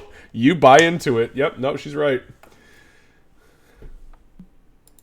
Oh, so that wisdom check was just like me, like just like. Oh, That was me. Okay. Yeah, that was me trying to like determine whether or not you just like it clicked with you and realized that she's just a racist piece of shit, or she's accurate in what she's saying. And God damn it, if she's not correct, doesn't make you racist, but it definitely is like, you know what? I don't know dwarves. I guess you know dwarves more than I do, right? Yeah, well, I mean, I guess maybe that's their thing, but I don't know. I met one or two doors. I mean, I don't know. But still, they gotta take care of it. They'll take care of it. It's fine. and then we'll. Well, these dwarves are less miserable than most of them, so there's a chance. But I'm not going to pin my hopes on them. But if we're going to wait and we're going to let them do their investigation, then I guess that's that. How long do you think it's going to take, though? Because we need to go. Well, My people are fucking dying too. We gotta. I mean, should we even, like, I know we gotta wait till tomorrow for Xavier to show up, but I mean, should we just fucking? What do we do? Do we wait till he comes in the morning, pops her back to life, and then fucking like peace out, go, run? Because that's. how about that? It's probably gonna take a while, right? How about this? We'll leave by end of day tomorrow, one way or another. Ideally, Gray, make a perception check. tomorrow. Thank you.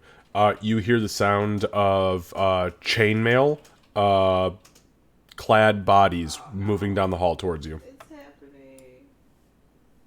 Oh, it looks like the guards are back. Xavier, you have no idea how badly I want to cast invisibility right now, but I have no reason to. So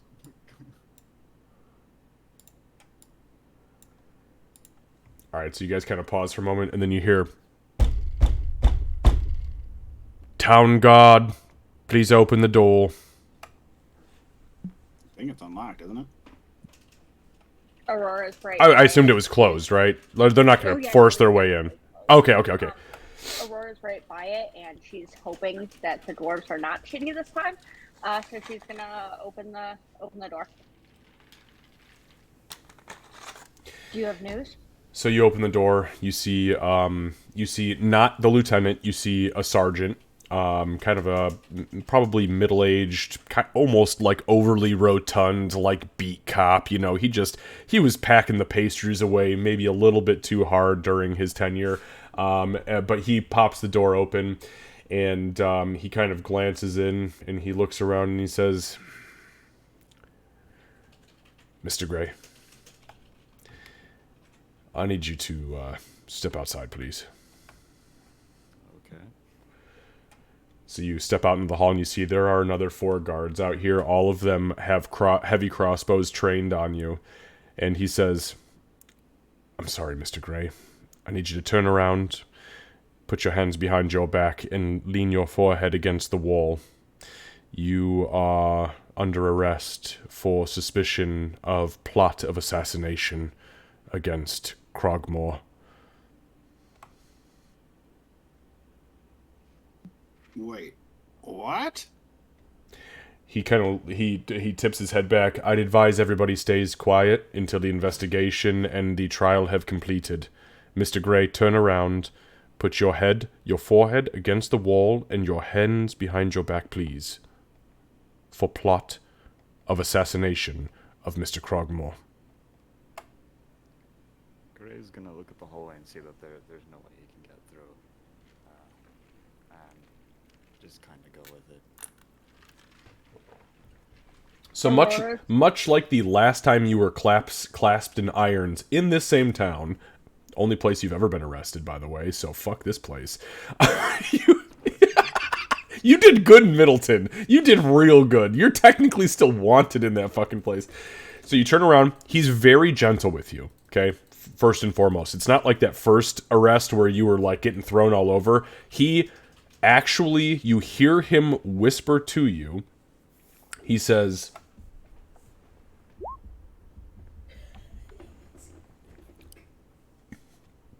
in very broken Celestial, you hear him say, "I'm so sorry that it has to go down like this. I'm sure you're innocent. Just please be peaceful with us." And you feel the manacles cinch around your arms, and the key goes into the lock, and you feel a little extra wiggle room as far as, like, your manacles are concerned. Again, especially compared to the last time this shit went down. He's being very gentle with you. As you turn around, make a perception check for me. Gray.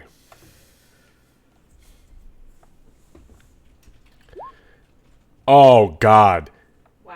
All 5 of these guards were in the front row of both of your performances, hurling coins at you the entire time. These are your fucking fanboys. And right now, as you glance down at them, underneath the chainmail helms, you see little streaks of water dripping down out of their helms. He says in common, all right. Let's go ahead then. If you don't mind me asking, They begin to walk you out, but they talk to you, yes. how did you come across this information? Make a persuasion check with advantage, because this is your fan club. Also, we're gonna say. Oh, something fuck! about leaving. Yeah, go ahead. Yeah, persuasion's what I'm good at. Yeah. She's Aurora as they're leaving. It's not loud because she knows that Ray can fucking hear. But she says "you." She switches to a different language, very guttural language. What It's language? definitely an insult. What language? To Orcish. Gotcha. Hang on. Go ahead. Yep, go ahead. Yeah, it's just insert insult here. And then back to common. Could have fucking told us.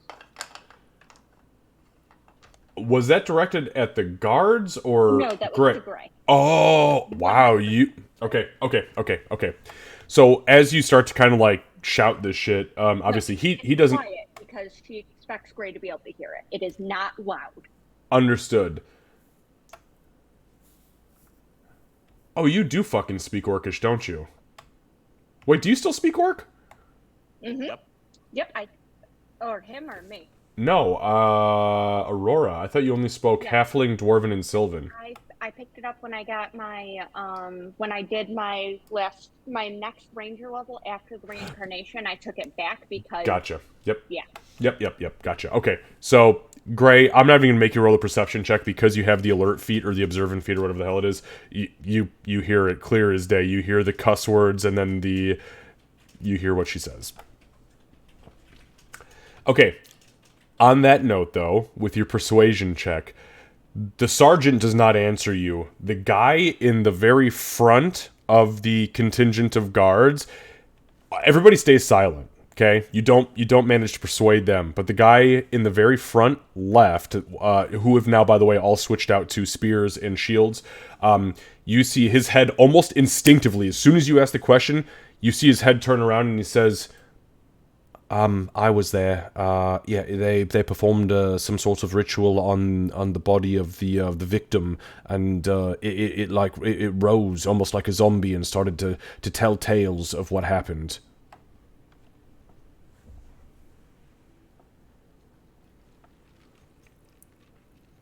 Actually, haven't you performed to speak with dead before? Weren't you the one who cast the scroll? It was Doc. It was Doc. I'm pretty sure it was Beaufort, but I was there to watch it. I think I provided a scroll out of Sharwin's book, actually. I believe that's exactly what That's the happened. one Doc used. Or no, Doc did the one in the forest. Beaufort's the one in the yeah. So you've seen Speak with Dead before, and the way this guy just spouted that out, yeah, probably sounds pretty similar. You got ratted out by a corpse. How well do I know this spell? That's what I was gonna Well, you've never cast it, so you don't know the spell. What was Study he? it. Yeah, I was gonna say, what was he reading? Yeah, studying it is one thing, but using the spell and truly feeling its effects versus like glancing it over, I'll tell you what, I'll allow this. Make an Arcana check. Which I'm sure you're still great at. Meh. Better than anybody else in this fucking party. As the barbarian and the fucking ranger, like, eh. Okay, seven's yeah. So seven's not great. You try to you're like running through it, and you're just like fuck. You know what he's talking about. You can confirm to yourself, anyways, that they probably cast Speak with Dead. But besides that, you just remember questions being asked, and the fucking corpse sat up and started spitting out weird words. And it spit it out, like, truthfully when we asked. You don't know what the actual truth of the situation is because you didn't know those corpses when they were alive. They crash landed from fucking outer space, so you don't know what the fuck they knew. You guys just believe. You guys took what they said as the truth. To be fair, we based our entire I mean, 100%. The last year and like 3 months of our lives have been devoted to potentially something just telling you bullshit. And I'm okay with that. Yeah, okay. I guess in that case, Gray's just gonna assume it's the truth. Because, I mean, they've been believing this thing from the ship this whole time. And if Yeah. that's a lie, it's like, what? And more than that, multiple other theories that have kind of like fed into this whole crash landing situation have confirmed, at least in some detail, that yes, what they were saying, what they were speaking was truthful. You guys have, there's multiple pieces of the puzzle that all add up. So Gray is led out of the room. Gray, for the sake of brevity, you are brought just to the south, to the holding cells. You are stripped again of all of your items. There is a wand of magic detection that is activated over you to look for necromantic items, specifically because you are potentially a repeat offender as far as that's concerned. So Hey, don't have any necromancy. I didn't think you did either, because the book is gone. So they look you over, they strip you of all of your magic items, all of your clothes, they put you in essentially like a brown hempen sack, and they put you in a cell, they lock the key, and a couple of guards stand outside, and they just wait. Now, while Gray is being led away and he's going through his motions, Aurora and Ree, what are you doing? Fuck. Aurora's cursing, and not in common. Fuck, Carl. Fucking fuck, Carl. Damn it. Fuck Garl over there. Cat So- says, "Aw, bonding." So now, fuck. Now they think that he actually did try to have that douchebag fucking murdered. There's gonna be is there gonna be a fucking trial? Is it gonna take like months? Fuck. Well, we could stick to the original plan. Now we gotta bring Gray out of fucking jail. And This bring bitch just says fucking leave town. Out of fucking dead jail. I mean, we could just leave Gray and go and see our family. I'm gonna leave Gray. I mean, he did keep this from us. Keep what from us? I bet it fucking asshole Chin probably fucking said like, hey, she tried to kill me first, and then fucking they're like, oh, okay, well let's go fucking arrest this guy. Motherfucker, that did not happen.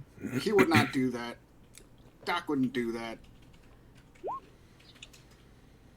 Aurora's gonna shut the door, lock it, turn Okay. to face Ray. Okay. Doc is an assassin, Yeah, and Gray is a fallen fucking angel. allegedly. Take an inspiration. I swear to God, like 90% of the games we play, you always get it. First of all, are you sure that word means that you think what you think it means? No. Okay. Yeah. Okay. What does it mean? That's, I heard somebody say it once. yeah, that tracks. Gray is definitely a fallen angel. Oh. Okay. Yeah. Sure. I don't know exactly what that means either, but yeah. Yeah, we don't have time for this part, but allegedly means maybe not, definitely, sort of, possibly, huh? God damn it, Cat! You take an inspiration too. Is that like the official definition of that? Yes. For you, yeah. Oh, okay. That's canon now. So, Gray has creepy shadow voices and likes to hide shit from us. He has a black hole that he puts all of his treasure in, and his heart is a black hole. We know that. I don't think I've ever heard him do his creepy voice thing when he's sleeping. Yeah, you're fortunate for that. Doc is an assassin. Yeah. I know that part. Yes. It makes sense that Gray would try and get someone else to do his dirty work for him. Well, why would Gray even want to have that happen? That doesn't make any sense. Because he likes you. Oh, you think so? He absolutely likes you. Oh. And asshole can hurt you a lot. No, he didn't. Well, I mean, yeah, he did. But I hurt him harder. So I figured that'd be enough. How did you get me sucked into this conversation? Why don't we just get Doc and go and rescue Chuck and Chuck? Because I mean, you just said it yourself. He likes me, and I like him. So it's just That was not the lesson you were supposed to take from this, Ree. Well, listen.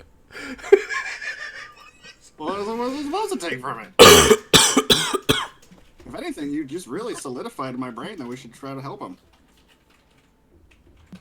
Listen, you like Doc. You're trying to save Doc. I like Gray.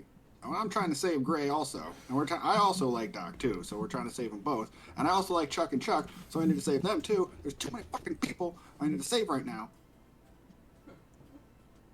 Aurora's gonna pause for a second when he makes when she makes the Gray to Doc comparison. Go, fuck. Your face did that thing. Your face did that thing again. It got super red. No, you have a fucking point. Damn it. What? You have a point. We'll get your boyfriend out of jail. Fine. Wait. What just happened? You win. Did I just? Did Maybe. I just convince somebody? Did I have? Holy shit! Is this what it I'll feels take like? I'll take it back. Don't make Oh me no, take it okay. back. No, we're good. Okay, fine. You had a point. That's a cool feeling. That's a cool We'll feeling. get him out. Fine. But we're still leaving by tomorrow. Oh yeah, yeah, we got it. Okay. Fine. Do we should have money? probably. We should. That was a lot I of money. need to go and That was a check on lot Doc of money anyway. gone. I'll see if the purse is there. She had most of the money. I spent pretty much all the money. Don't you? I know you can't keep a secret, but I'm gonna trust you. I'm gonna Okay. trust you because you had a point. I spent pretty much all the money I had getting Doc a whole orc load of gnomish macaroons. Oh, where are those, by the way? She should still. They're still on her. Oh, if that fucker touched the macaron. We're back to murder him again, aren't we? If he touched her macaroons, yes, we're back to murder. I had the special order. It took like 2 weeks for them to make them. Nope, Yeah, those we're are off. banging. We're off. Yeah, we're off track. Okay. Yeah. I'll go get the money. Anyway, we should go and talk to the ore master. Okay, Don't bring her let's do And we're it. not splitting up. up. No, fuck that. Because You yeah, got- because that asshole's probably gonna try to kill you next. He can fucking try. Oh, he will succeed. He's wrong. Remember, you guys gave him an ogre, so. Oh, not the ore master's gonna try to kill. I'm talking about Okay. I was like, oh yeah, no, definitely, yeah. If you fuck with the Ore Master hard enough, yeah, he'll just make his ogre punch your head and then use you for stew. Yeah. Oh yeah, no. No, I'm all gonna we try, have to do is- no, we like the ore master. Yeah, I got no problem with the ore master. And besides, the way to take out the ogre is just to cast message at him, and then we Yeah. win. We learned this already. Just run off. Only Gray can do that though. It's because he's afraid of conjurers of cheap tricks, so, you know. Okay, so what would you two like to do at this point? Aurora would like to, and if Ree has another plan, this can definitely be modded. But Aurora wants to go and check on Doc, tell Doc's body the plan and rob her corpse of all the money, and then go Okay. and check on the macaroons, and then go and talk to the ore master so we can start making friends in case this goes to trial. Definitely need to find if we have enough money to pay the people off that we need to pay off, because Reed does remember hearing that money was needed to bring Doc back to life, and I'm not liking the face that Candace is making right now. Okay, so what you talking about?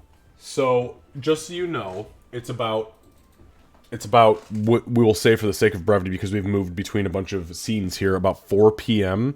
And you guys know that Xavier is coming tomorrow morning. Not entirely sure exactly what time, but it's tomorrow morning. So, with that being said, you are going to go to the Temple of Garl Glittergold. Yes, first? Okay. Yeah.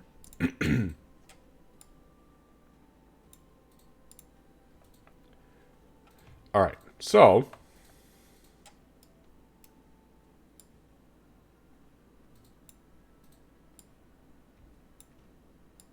I am way too close to guards there. yeah, it's because my fucking my squares are messed up here, so give me just a sec.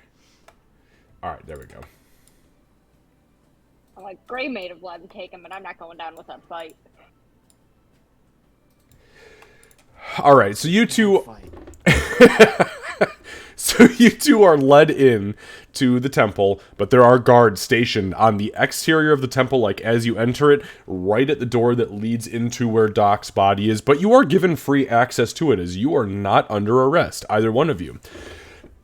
Excuse me. So, you both enter, and you see the priestess in here. She is in the process at this point of, she's got her hands, she's got like these weird cloth like gloves on, and she's dipping her hands into this this porcelain pot and pulling out what almost looks like honey, but it's a little bit more oily than honey, and she's rubbing it and massaging it into the soles of Doc's corpse.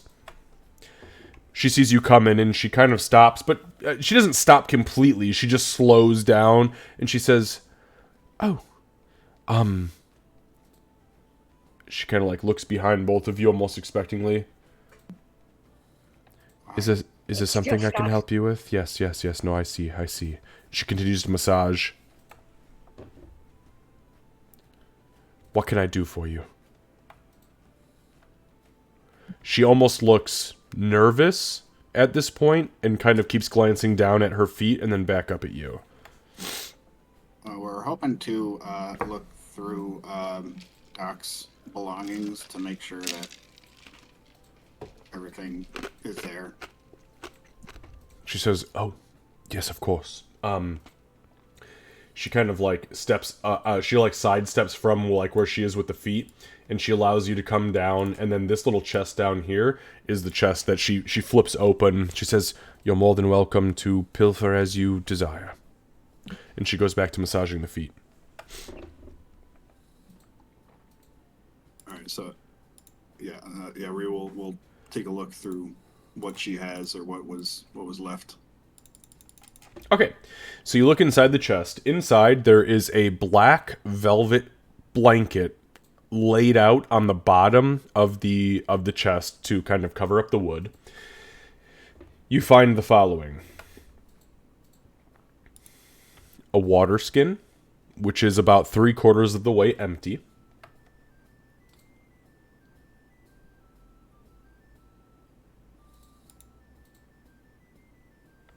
You find a small bell with a wooden handle on it. A half-used candle.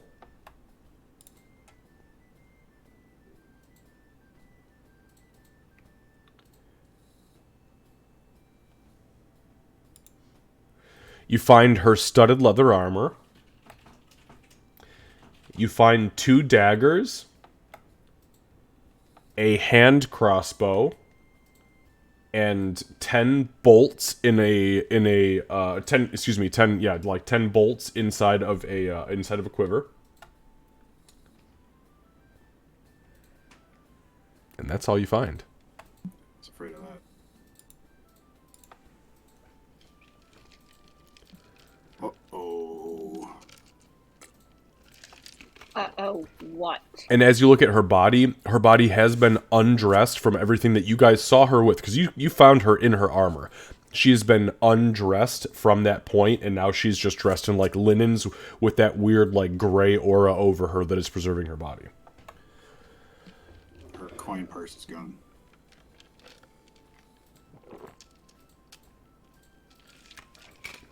Aurora's gonna very, very carefully take a deep breath and then force a semi-pleasant expression, which is more of a grimace, and take the bracelet. Is what's in the chest everything that was found?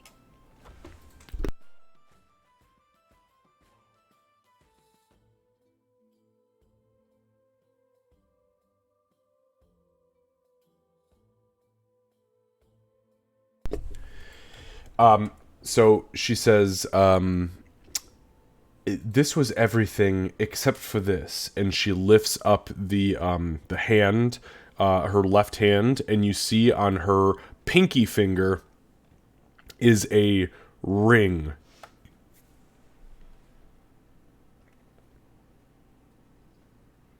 Which ring is it? Candace? No. It is the ring of Caracas that you guys found in on the Citadel. It's the ring. Oh.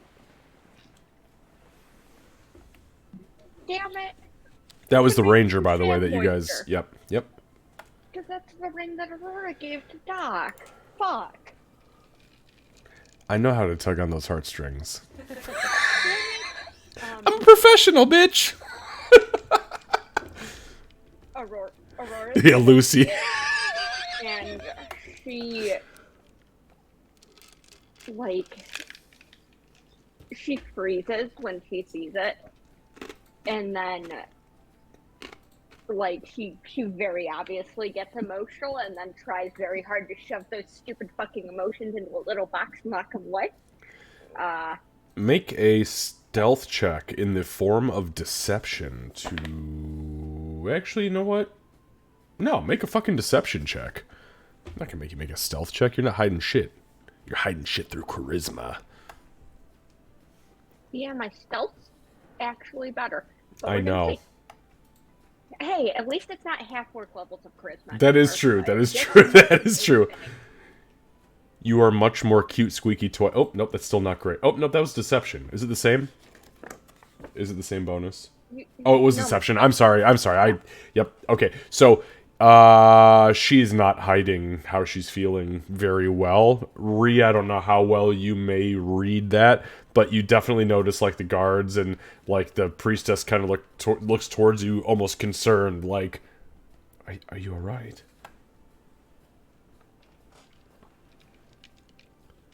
No, I'm not alright.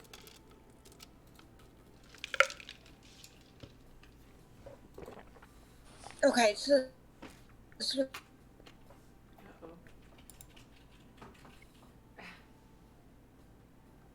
Then just put it on her phone. I know, we heard her disconnect. I heard the cha-ching clank clank.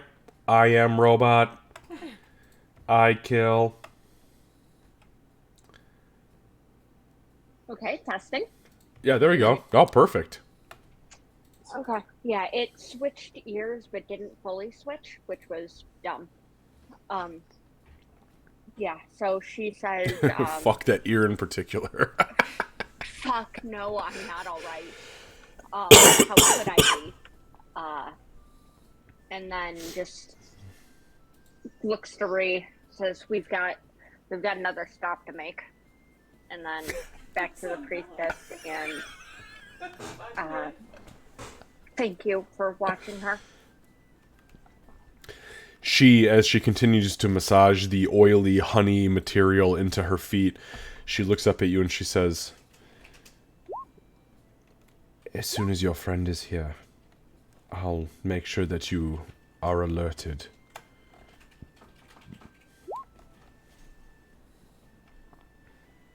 She's coming back. She nods fervorously and she says, I know she is. I feel that luck is on her side. At least I hope luck's on her side. Me too. Okay. All right. We got one more stop. Yeah. She's gonna nod and is Doc like her this gentle repose and stuff, is it a barrier kind of feeling over her, or is she still like obviously the priestess is interacting with her, but she can be touched, right? Yeah, so as you see her, like, touch her feet, because it's essentially like a cocoon that, like, hangs over the form of her body, kind of drapes her like a cloth, and it vibrates with this weird gray energy. As you see the priestess touch her, her hands penetrate the barrier and to her physical form, but you see the barrier, as she pulls off, almost stick to her like, it's gonna be a weird analogy, but like warm taffy. And eventually, as she pulls her hands about 6 or 7 inches back, it kind of retracts and goes back into her body and leaves no residue on the priestess's hands.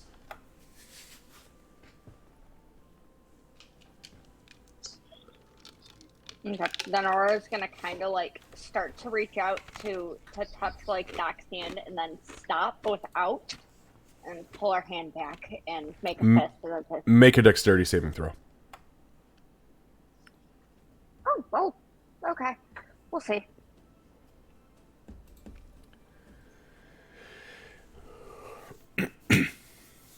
Oh, okay. Single digit dice. Okay, so as you begin to reach in... actually, hang on. So as you begin to reach in, and then you're kind of like, nah, maybe not.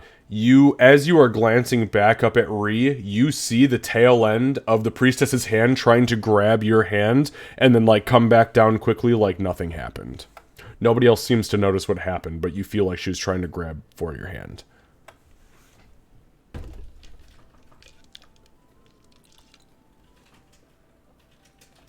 I mean, Aurora assumes that it was so that she didn't fuck with the magic by accident. So. Yeah, she's gonna look to Ree, very visibly still emotional. Let's get out of here. All right, so where are the two of you going now? The Orlord's Fortress, is that right? Is that where Gray is? Oh, you were going to the prison. You were going... Okay. Was I interpreting the plan correctly? Because the only other person that Ree would know that has the party's money or any money is Gray. I mean, Ree has some money, but that is very smart. We absolutely should stop by Gray. Has there been enough time for him to be like? There wouldn't have been enough time for him to be processed yet, right? The processing portion is really easy because they just walk in and go, "Oh, it's you again," and slam him in a fucking cell and strip him and cast detect magic on him, and then he's done. So with the time it took for him to walk from the house of the Dwarf Lord into the jail to get processed, yeah, he's definitely processed by now. Okay. Then yeah, we can prison next, and then we can go and try and make friends.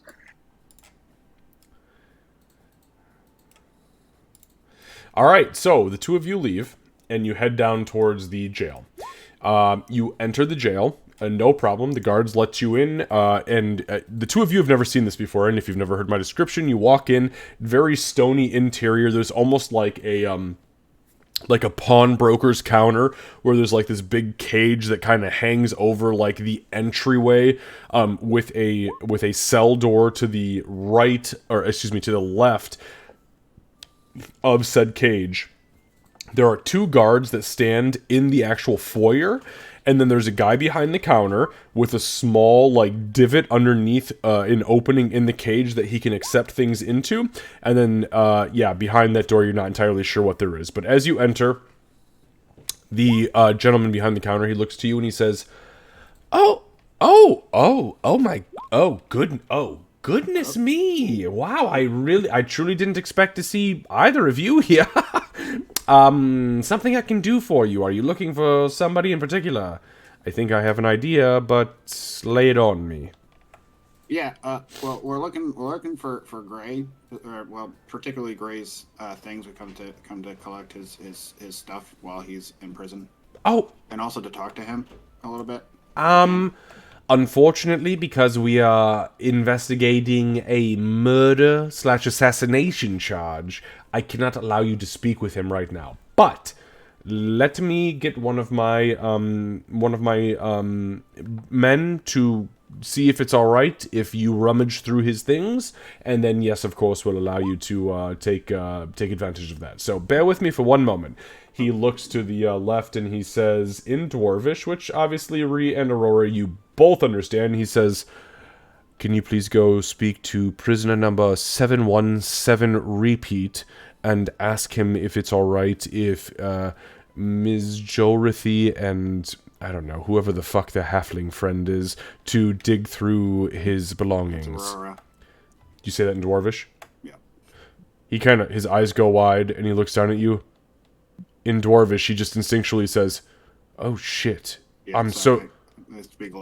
I speak little. I'm so sorry for the insult. I did not mean it. I didn't know your friend's name. Yes, but, so, Ms. Aurora. Please." Aurora, like, half laughs a little bit because she absolutely understands it. And it's you know that grief laugh where you're hurting so you have to laugh? Yeah. No, it's laughing with the mouth and not the eyes. Yeah. Ha ha ha ha ha ha. This is funny. So he turns to his guy and he kind of like waves him away. Gray, suddenly, as you're in the cell, the same cell you were in before, which was generous because you know what? This cell has a hole in the ground and a stone tablet that you can sit and shit or pee into, and that's awesome because most people really don't get that kind of treatment. They usually get thrown in the stocks or thrown in like essentially what is a porta potty and you just piss and shit on yourself. Anyways, a guard comes up to the cell door. Exactly. I mean, it truly is. You are being given like the primo treatment of the convicts. Am I just collapsed in manacles? No, you're in nothing. When you're in the cell, you are in nothing. But there are no windows in here, and the only door is the cell facing outwards, which is bars. So the dwarf walks up. Are you doing something prior to the dwarf walking up? Yeah, I think he's just whistling. Okay. What are you whistling?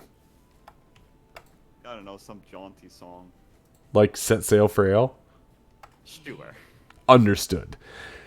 So a guard walks up to your Way too door. happy to be a singing in jail. So the guard walks up to your door, or up to your cell door, and he kind of peeks in and he says, "Mr. Gray? Yes. Got a couple of people here. Somebody said it was misery and something about he said fucking halfling, but I think it's an aurora. They want to look through your belongings. Can I have permission for them to look through your belongings?" Sure, why not? Not like I'm gonna use them. "Well, you'll get out of here soon enough, Mr. Gray, and you'll be back in the house of the Dwarf Lord Inn before you know it, performing jaunty tunes for everybody to enjoy. I by the way, me wife and me daughter loved your performance of Set Sail for Ale. I just heard you humming it. Great, now I'm not going to get it out of my head for another 2 days. It's wonderful. Thank you. All right, I'll bring it back." And he turns and he starts to walk away. So you two, yeah, so you two are standing. You two are standing there.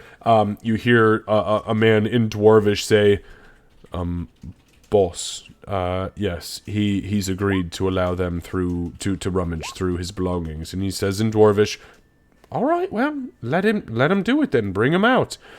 The door opens into the foyer, and out come two guards with a large iron chest. They set it on the ground, and they are like rearing their backs and their shoulders up to carry this thing. They set it down and they flip it open. And everything in Gray's inventory currently is inside this chest.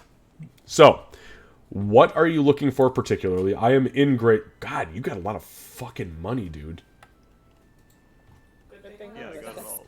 Yeah, on my last performance. I was gonna say, yeah, you look. This is why bards are bards, right? Sneaky bards are sneaky bards. Okay, so what are you guys looking for? The chest pops open. There is a black hole with who knows what the fuck in it, sitting on top of what you can see immediately is a lantern that is closed, but you see light glowing from inside of it.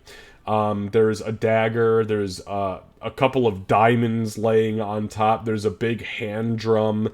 There is a key, some leather armor. There are some scrolls rolled up. One of the scrolls is actually like as you're looking at it, it is visibly dripping into the rest of the treasure with some sort of shadow essence. There's a couple other scrolls. There's a big fucking war drum, a water skin. What do you guys digging? What are you looking at?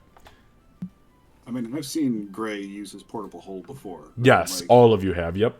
okay. So, I mean, like, that's where she saw him put a shit ton of money. So she's Yes. gonna grab that if she can. Okay, you grab the portable hole. You pull it out. It's about the size of a quarter. You slap it on the ground and you begin to unfold it, essentially like a piece of cloth. Like as you pick it up, it feels like a piece of silk. You lay it down, you unfold it until it goes into its full breadth. And as you look down into it, which by the way, nobody is fucking with you. They're averting their eyes. This is not their time to shine. They are allowing you to do your thing. So you look into it. You find 3 sets of bronze drake scales, which are right on top. Underneath that are 3 sets of leather armor. And then as you push past that, there is an absolute fuckload of coin. Lots of copper. I mean, the majority is copper. There's secondary is a shitload of silver.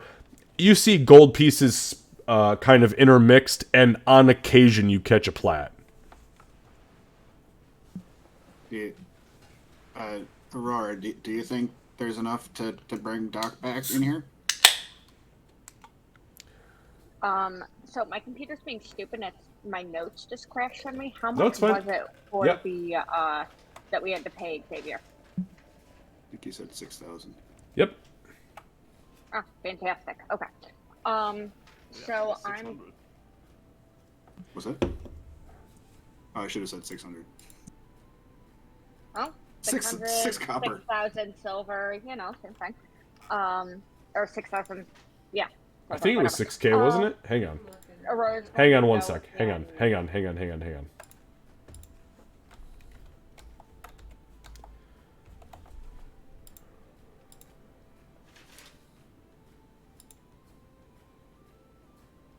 No, it wasn't 6,000. Did I say 6,000? Does somebody have that written down?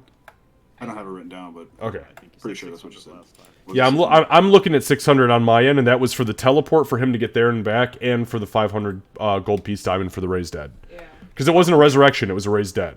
right. I don't know how I heard 6,000 then. I mean, I'll take 6K, but No. yeah. So we'll say 600.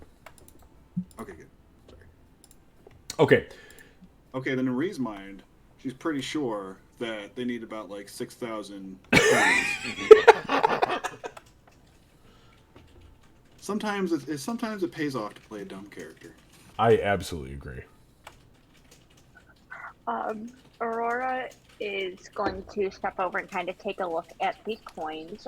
Beforehand, though, I know out of characterly that Gray has a gem that matches the one that I, gave up Oh, to get I the never bag said of that to you. holding. I know out of character. That's why I'm asking if she would see it, because Yeah. that would grab her attention fair if she question. thinks that she sees the gem that she gave up. Okay, make a perception check with disadvantage because there are Yeah, multiple she's not thousands of coins in here. Yep. She's not looking for this gem. Nope, she that's- doesn't know it exists. Actually, you know what? Okay, yeah, no, just you don't even have to make it with disadvantage. Just make a perception check.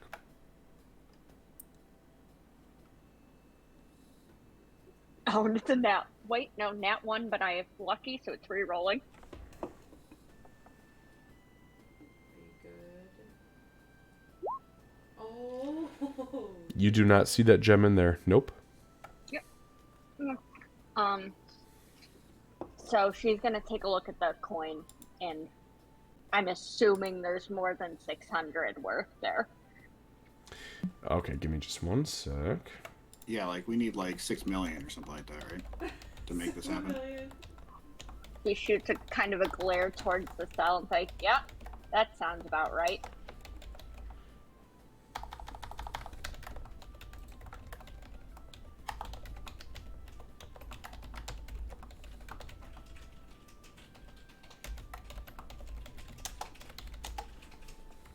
All right, so the coin 600. So yeah, so I will tell you this right now. There is from the bottom up 2,906 copper.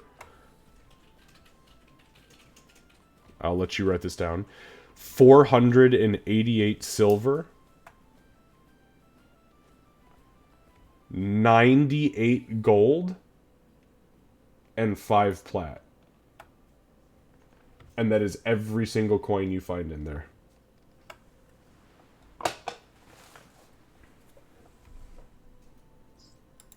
Okay. So just for clarification's sake, the entirety of this portable hull contains 225 gold piece equivalent. Definitely not 600.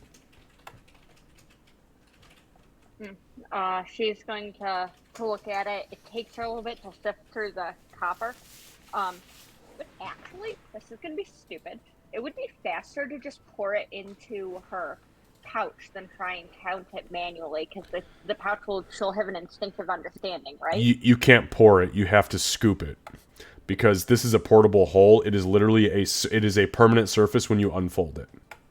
Yeah, but it would still be faster to let the pouch do the math than try and count every coin individually. I mean, that's a moot point. Yeah. That's a moot. Regardless. That's a moot role playing point.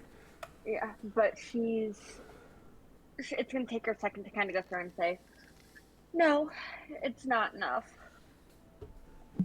Are you taking all of it, by the way? No, not at the moment. Okay, understood. Something, but no, not at the moment. Now, again, inside of that portable hull, you do also find 3 sets of bronze drake scales, 3 suits of leather armor, and you find a small bag that, when you open it up, contains 8 star rose quartz pieces. These look shiny. You think they're Big fucking chunks, like half the size of a halfling hand. They're big and well cut. It's gotta be worth something, right?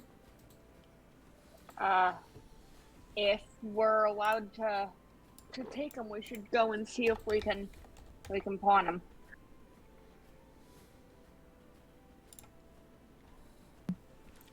Yeah, right? Okay, yeah. Let's do that. She's going to look over to one of the guards and say in Dwarven, are we allowed to take anything from here? The guy from behind the counter says, "You can take anything you want. That's why we brought it out. You were given permission from Mr. Gray himself." Okay, great. So let's take the whole right? Yeah, we don't know what we're going to need to sell to get him out of here and to get her back. Yeah, I have some coins also. So I throw You do? throw into it. Yeah, I got some coins from the fight. How Fights. much do I don't know, you have? about like 8 million. Show me. Oh, Don't- yeah, okay. I have blue. That's how many that I have. What? What? What's the number? God, don't you know math? Here, hold out the bag. Here. I don't know how much this Kevin. is. Just let me see. Okay, take it. And she's gonna look. I'm really hoping Rhea's like sitting on like 1,000 gold. That'd be fucking funny. No, it's 121. That is more than we had. Is that all that? It is more than we had a moment Decent. ago. Okay. So you're adding that to your inventory then? No, I made a Oh, note of it. adding. Okay. Yeah. So, okay. Hold on to it. No buying anyone drinks until we get them back, or at least get Doc back. Okay. And then, yeah, grab the hole. I will grab Gray's hole. I hate it. All right. It was gonna happen eventually. I was waiting for it. I just didn't realize it was going to manifest in that way. Okay. How did you not? I should have known. Come on. Okay, so you two take the loot and you exit the jail. Where would you like to go now? Actually, before we leave, I just let the guard. Hey, could you let Mr. Gray know that that we took his hole and we're trying to bring our friend back to life with it? Stole his hole. He blinks heavily and he goes, I'll relate that verbatim. Yes. Yeah. He'll probably know what he knows. He knows what it means. Understood. And he closes the chest and he lifts it up with the other guy and he kind of walks backwards through the door. Gray, about this time, a guard walks up to you and he says, Mr. Gray, your friend told me to tell you that that she's taken your whole hole, in order to bring your friend back. And his eyes go wide and he goes, whatever that mean, it was the goblin. They can do whatever they want. I'm here, they're not. With your hole. I'm not proud about what I've had to say. Yeah. But I made a promise and I don't break it. So, is there anything we can get you, Mr. Gray? Some tea, hot cup of milk. If you say freedom, I'll punch you in the jaw. No, but seriously, I can't let you out. I wasn't gonna ask for it.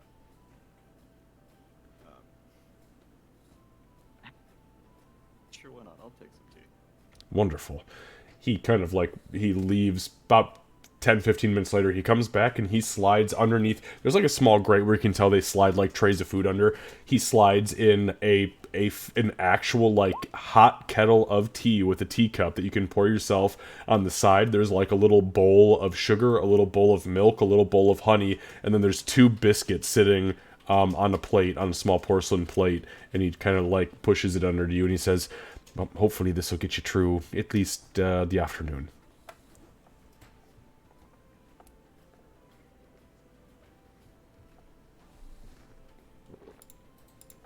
All right. So, Aurora and Ree, you are guiding us at this point as Doc is dead and Gray is out of commission for the time being. Yeah. Gray's having tea time.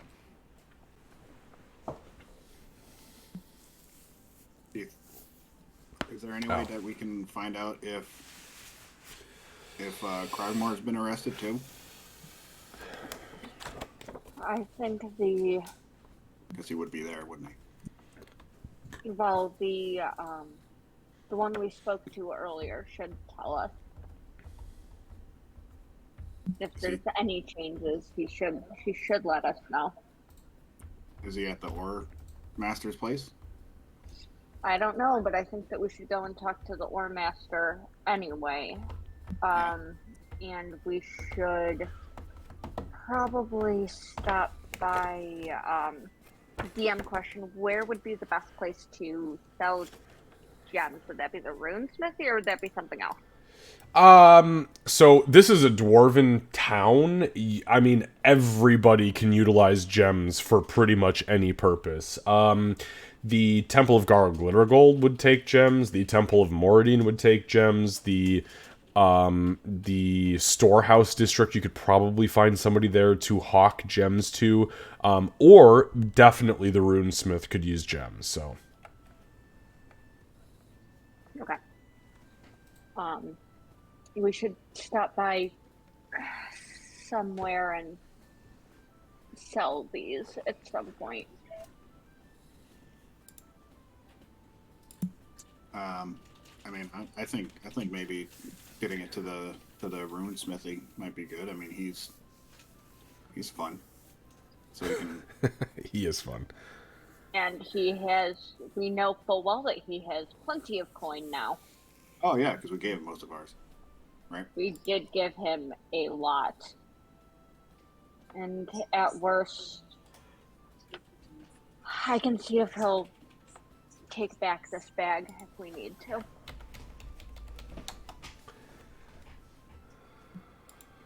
Okay, so we want to go to the rune smithy first, or we want to go to Ore Master first?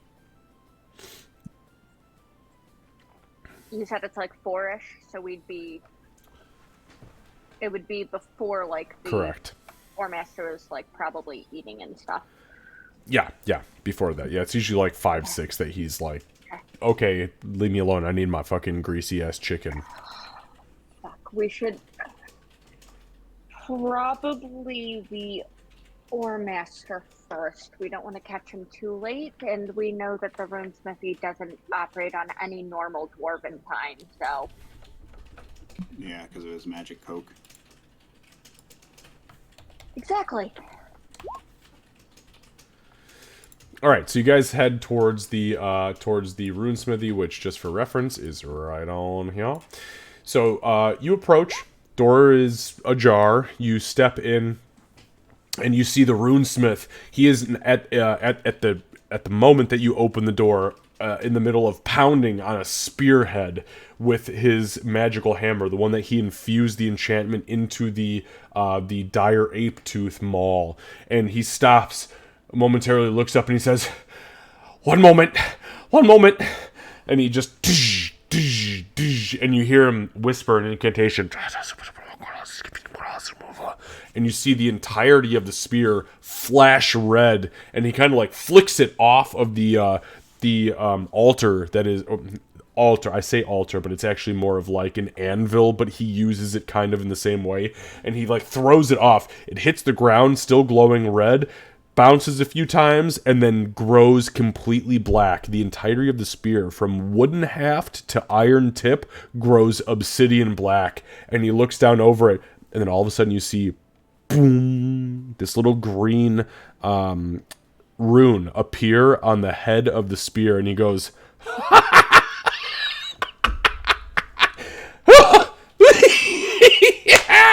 yes! Sorry. What does that do? So, that down there. I just enchanted that with a rune of the Goliath. It allows the wielder to essentially throw it through multiple enemies. It's a piercing weapon that, get it? Piercing and the strength of a Goliath. So it goes straight through it and into other enemies behind it. I don't get the Goliath part, but that sounds badass. Have you never met a Goliath before? No. Half giants. They're huge people, gigantic, massive people who... Everybody's pretty big to us.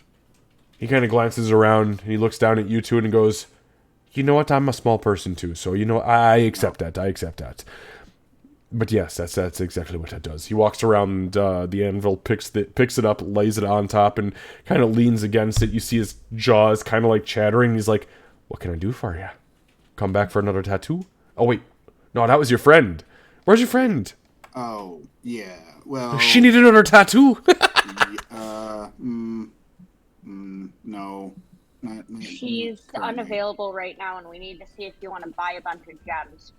Yeah. Wow, you're awfully blunt, aren't you? All right, definitely. Well, I'm always looking for gems. I need components, and he kind of glances up at the walls, and you guys see, the shelving units that are full. I mean, packed to the brim of perfectly aligned vials that all have different colored and different levels of potency of glowing dust and bits inside of them. And he goes, "What do you got? What do you got?" Oh, yeah, okay, yeah. Ree will unfold the hole.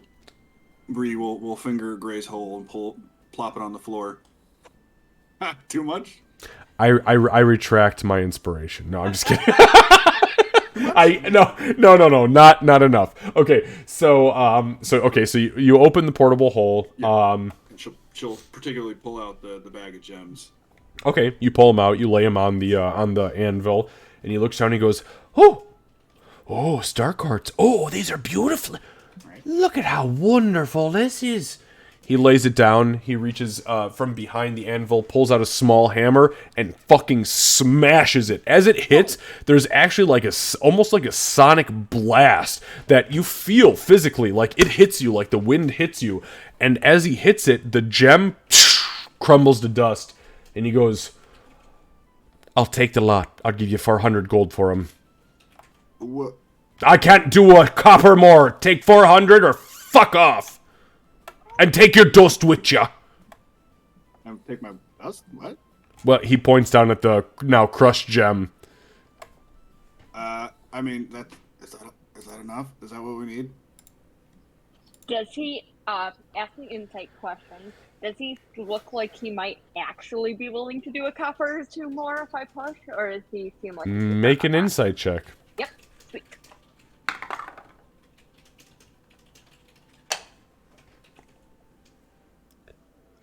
Can I actually use my inspiration? Fuck yeah. Please do. Cool. Absolutely, like this. Yes, please. Oh god, yes. You know, it's funny. I'm actually in somebody's character sheet right now, and I saw it pop up. That makes me feel so happy.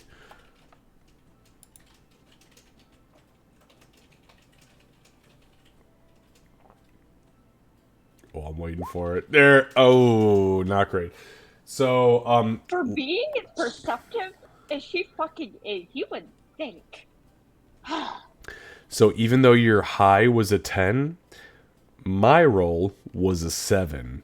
So you do happen to notice one thing about this guy. He is fucked up on something. He is on either alcohol or some sort of stimulant or drug or magical effect that is altering his state of mind, and he seems all too eager to take these gems off your hand. Do with that what you will.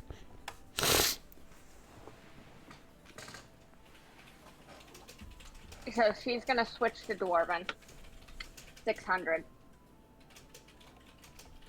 Jesus. Make a persuasion check with disadvantage. That's a that's a like a fucking 40% increase. What was that like? She's not being smart about it. She's never negotiated with Fair the dwarf, enough, but fair she's got enough. 600 on mine. Oh no, 13.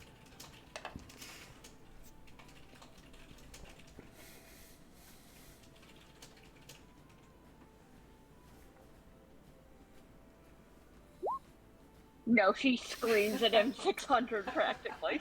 He kind of like jumps back for a moment, and he grabs the pouch and holds it up to his chest, and he goes, 400's the best I can fucking do. That can feed a family of 20 for 2 years. We'll pipe in also in Dwarvish. Listen, friend, dead need money to bring vegetable. He kind of blinks, and you see like drool dripping from like the left corner of his mouth, and he goes, Vegetable, right? That's how you say it. That's how you say dead. he switches to goblin, and he says vegetable, and then he says in common again, dead, right? Dead. Yes. Yeah. Common. Friend is dead. Friend's dead. Need money to make undead. No. Oh. Not undead, Not but undead. alive. He says, I've got a rune for that. What? I can to make her undead.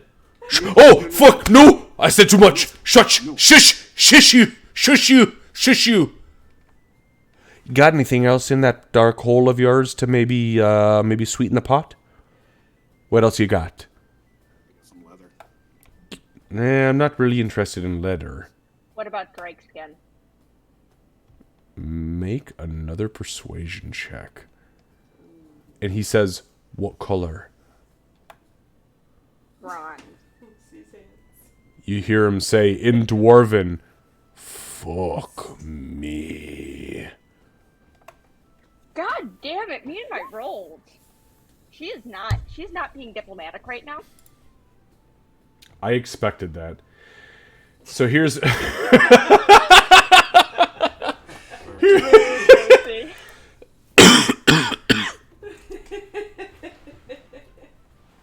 so he says, you pull the drake scales out, you lay them down, and he goes, these are well put together hides.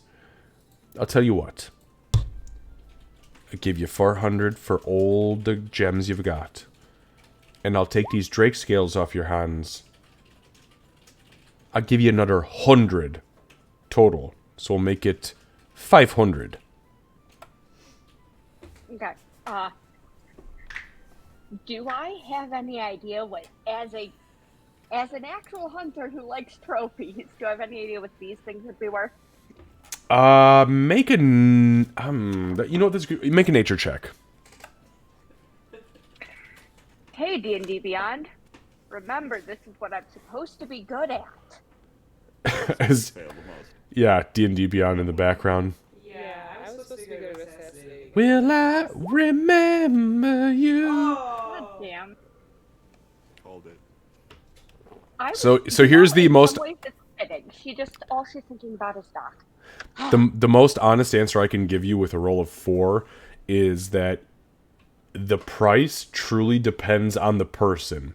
But what I can tell you about 100 gold for 3 pelts is that is a fucking freaky amount of money, and that would literally feed a family of 5 for easily 3 years.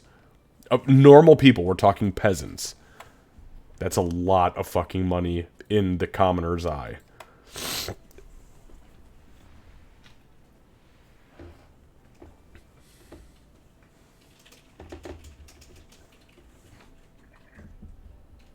She's gonna hesitate, and then she's going to reach into her own,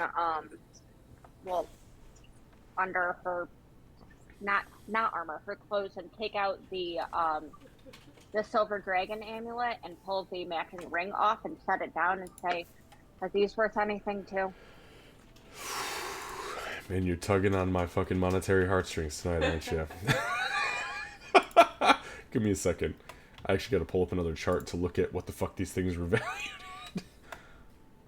Yeah, all I have them down is silver dragon ring and matching amulet. Oh, I'm well aware. I have a whole chart that is. I have a Google spreadsheet called, and I'm not kidding you. It's called "What Is It Worth?" and it's all the shit you guys haven't gotten evaluated from the start of the campaign. Actually, all of my campaigns have this spreadsheet. It's wonderful.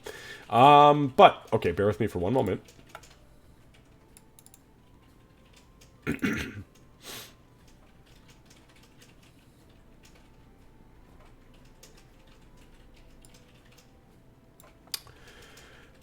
Okay.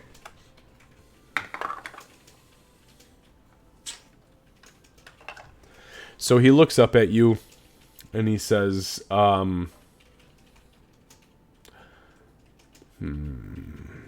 this is interesting.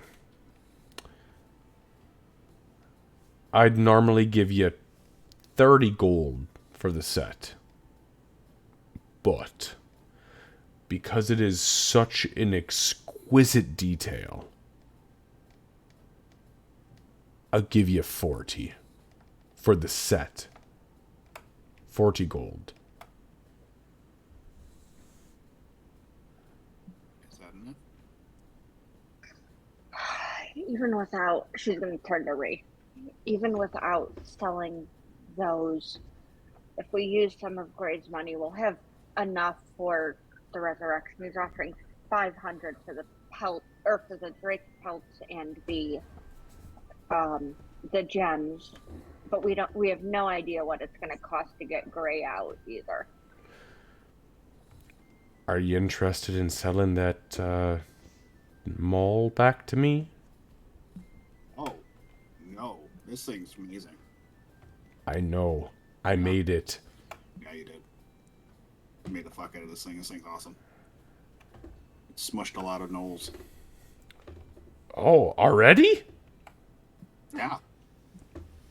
Wow. All right. Wonderful. Yeah, there's no more no problem. I'll give you 2,500 gold for it. Fuck, man. That's a lot, right? No. No? Okay. I'll give you 3,000 gold for it. Dude? No. 32. No. 35, and that's my final offer. Reed, do you want to say no this time? Because it's still no. Man, that's. I mean, this fucking mall is amazing. And you but won't be able to keep them from getting killed if you sell it. Ah, fuck, you're right. Yeah, no, you're right. No, I can't sell it. I can't sell it. It's too good. All right, one more offer. I take everything we've talked about off your hands, including the Dire Mall. I'll give you 9.5 thousand gold pieces in the form of platinum. But that includes the Drake scales, the amethyst, the ring and the necklace combination, and the mall. 9 point... You know what? Fuck it. We'll make it an even 10. I'll give you everything I got.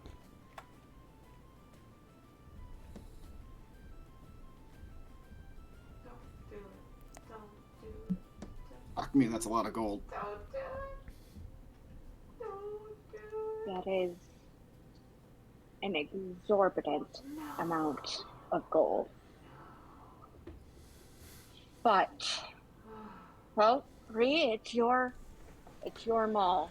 But we have enough to bring her back Dude, this is so fucked up. without it, and probably get Gray's ass out. Do you think so?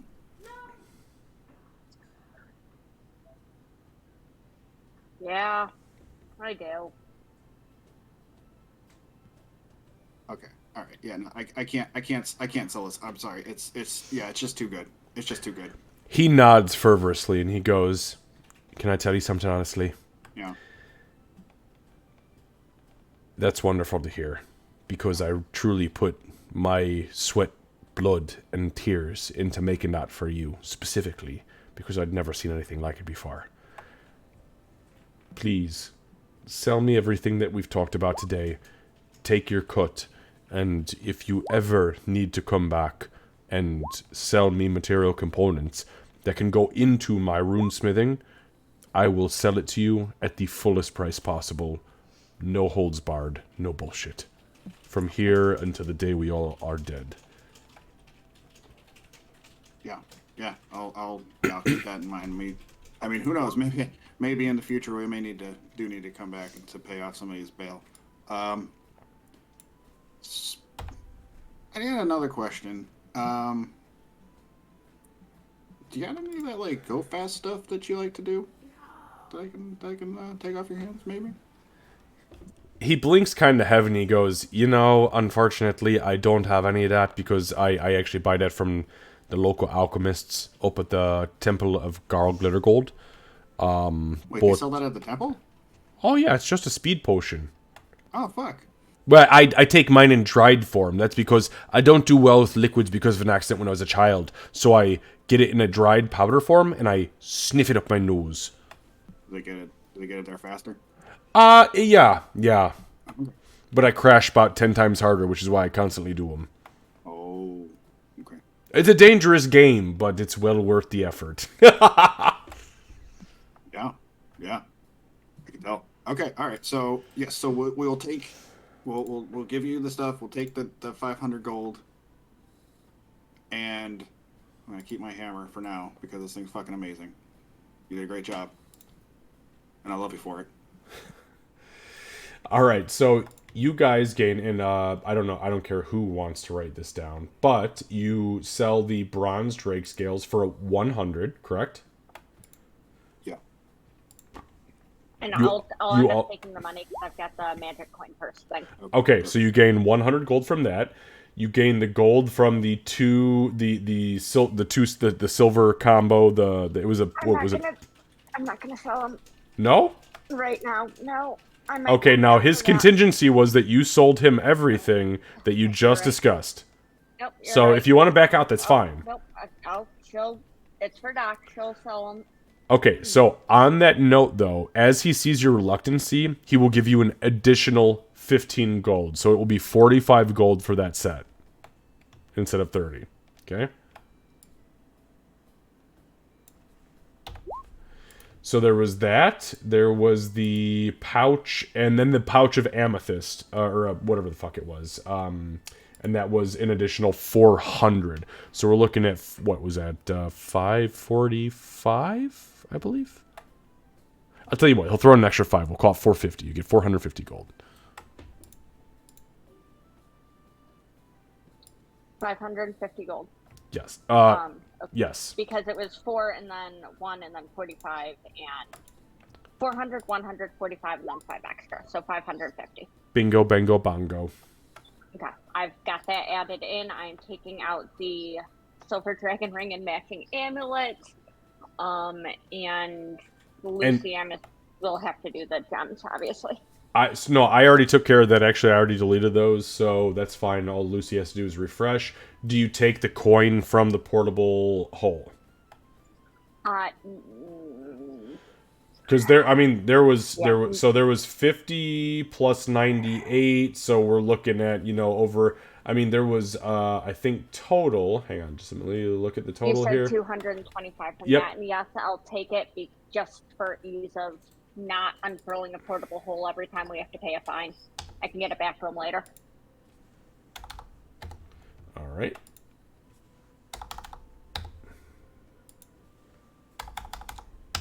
All right, so add an additional 225.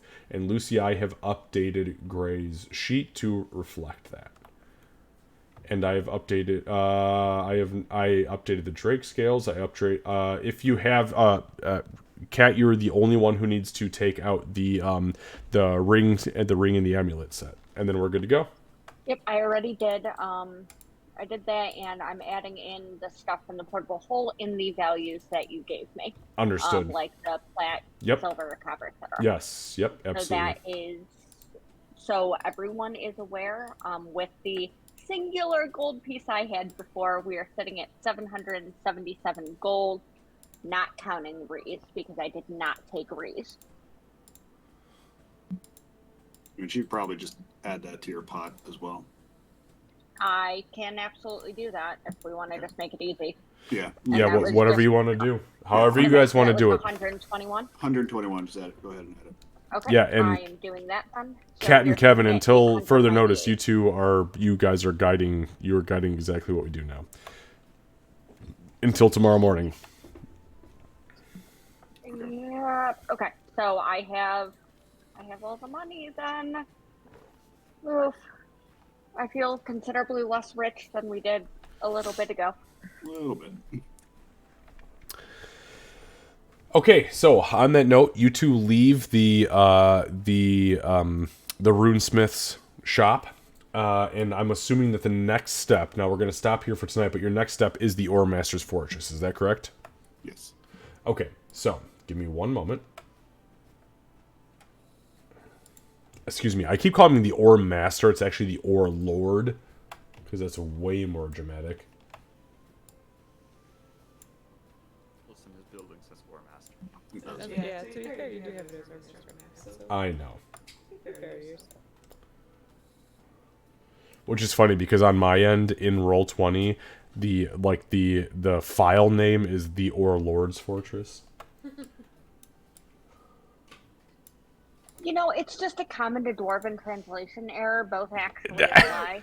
Thank you for backing me up. Nah, come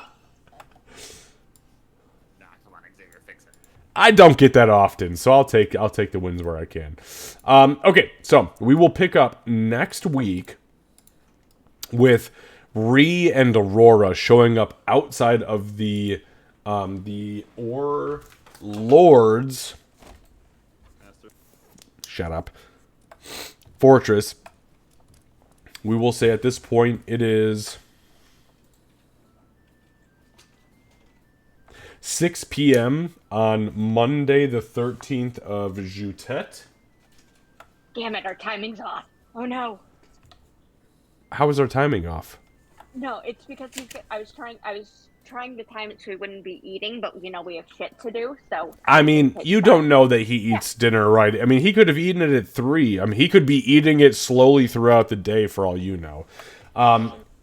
You don't necessarily feel as you approach that you are interrupting, like this is going to be a shit show. So I'll leave it at that. But you guys do approach. The guards are outside. You see the arbuquis hanging outside of the crenulations, which are these little triangular pieces. They train on you, but then very quickly go back to a static state.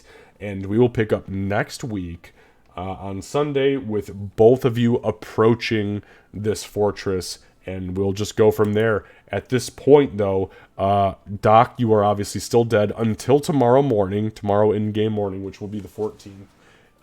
And then, well, fuck, I guess I say you'll be dead until the 14th, but I don't know if you'll succeed. So if you do succeed, then you'll be good to go. If not, well, we'll figure it out Succeed. then. Yeah. Not to sow seeds of doubt. And then Lucy, right. And Lucy, at this point, you are in jail, being treated very well, as you hear other prisoners, drunken prisoners, screaming about how this is bullshit and these dwarves are racist, and they're constantly, it's being thrown back in their face and saying, you're a dwarf too, fuck you. And they're saying, you're a traitor, you're a turncoat, fuck you. And they're like, man, this bread and this ale is trash and this water tastes like pig shit. And you're looking at your cups of tea and fucking biscuits and like, okay, so I do got a good dough. And you do got a good dough.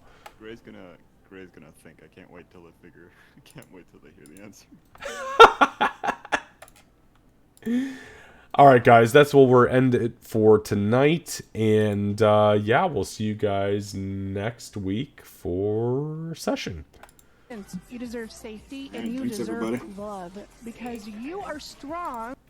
Yeah, thank you guys very much, and yeah, have a great week. If anybody, and I just meant to make this, I actually was going to say this to my Saturday group, but if anybody needs to tell me anything in between games that we can work out, or that you might want to work out between games, whether it be anything on the level of subterfuge or just like, you know, being boisterous and normal, shoot me a message and we'll see what we can work out in between games. Lucy, I know that you are great about that, and sometimes I'm like, here's information, and sometimes I'm like, here, do that in game, but here's a little bit of information. So if you have anything for me, shoot me a message. If not, then we will see you guys next week. Gray finally dies. Gray is not, I'm telling you right now, Gray. Well, you know what? I'm not going to say shit. There's a distinct fucking possibility. Xavier's gonna be here. I truly believe I'm gonna die. They're gonna bring me back. Worst case scenario.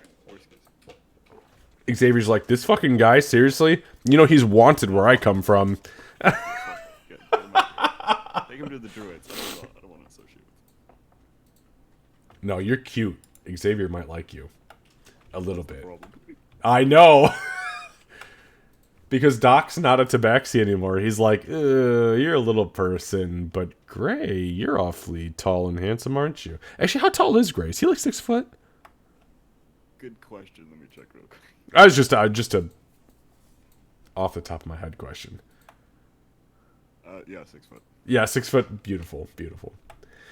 All right, guys, we'll see you next week. Have a fantastic week at work for everybody who's working. And Lucy, No. I know. Just look, I'm wishing you a good fucking work week, okay? So you take it. This is your only inspiration. This is the one you get for the week. Lucy. You know what? I'm taking that damn inspiration for work because I know what my schedule is. Fair enough. Lucy, have a great week at school. I will do. Thank you. And I hope to see you stream sometime this week. Yeah. Hopefully. I don't think I have any projects coming up, so I should be able. Excuse me, guys. All right, guys. See you later. Good night, everybody. All right. See you. Good night. All right, my friends. Excuse me.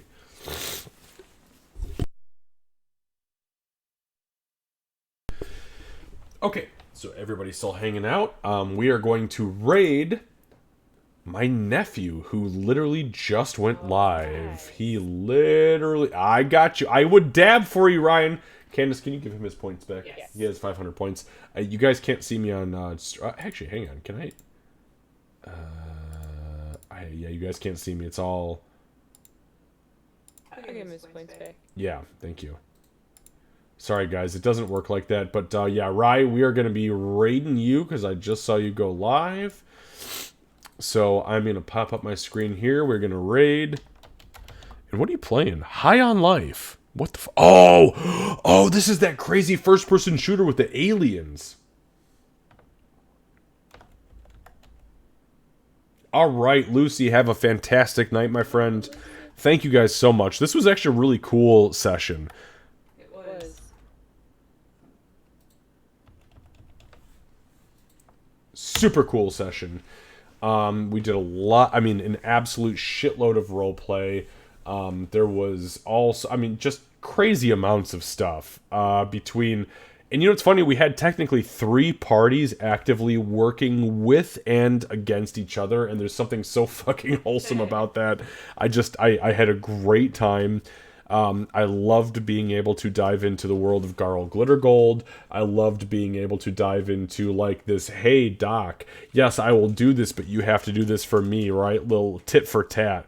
And, yeah, so it's just awesome. Anyways, I digress. Lucy called out Harto. Lucy got called the fuck out, but in a very appropriate way, because as far as her character is concerned, that's exactly what she would have done. I mean, what we're doing right now, and I don't know if you guys have noticed this yet, but within these first 10 levels, this is all character development. We are trying to dive into characters that are developing around a story, and now we have such a great baseline that when we delve further into the last, 5 to 10 levels, we're going to see the story arc of the campaign unfold, because everybody will be established at that point. So, okay, I digress, my friends. We are going to raid Ryan. Ryan, I'm so sorry about your loss with your wrestling meet, but I know goddamn well that as soon as baseball season strikes up, you're gonna be knocking them out of the park.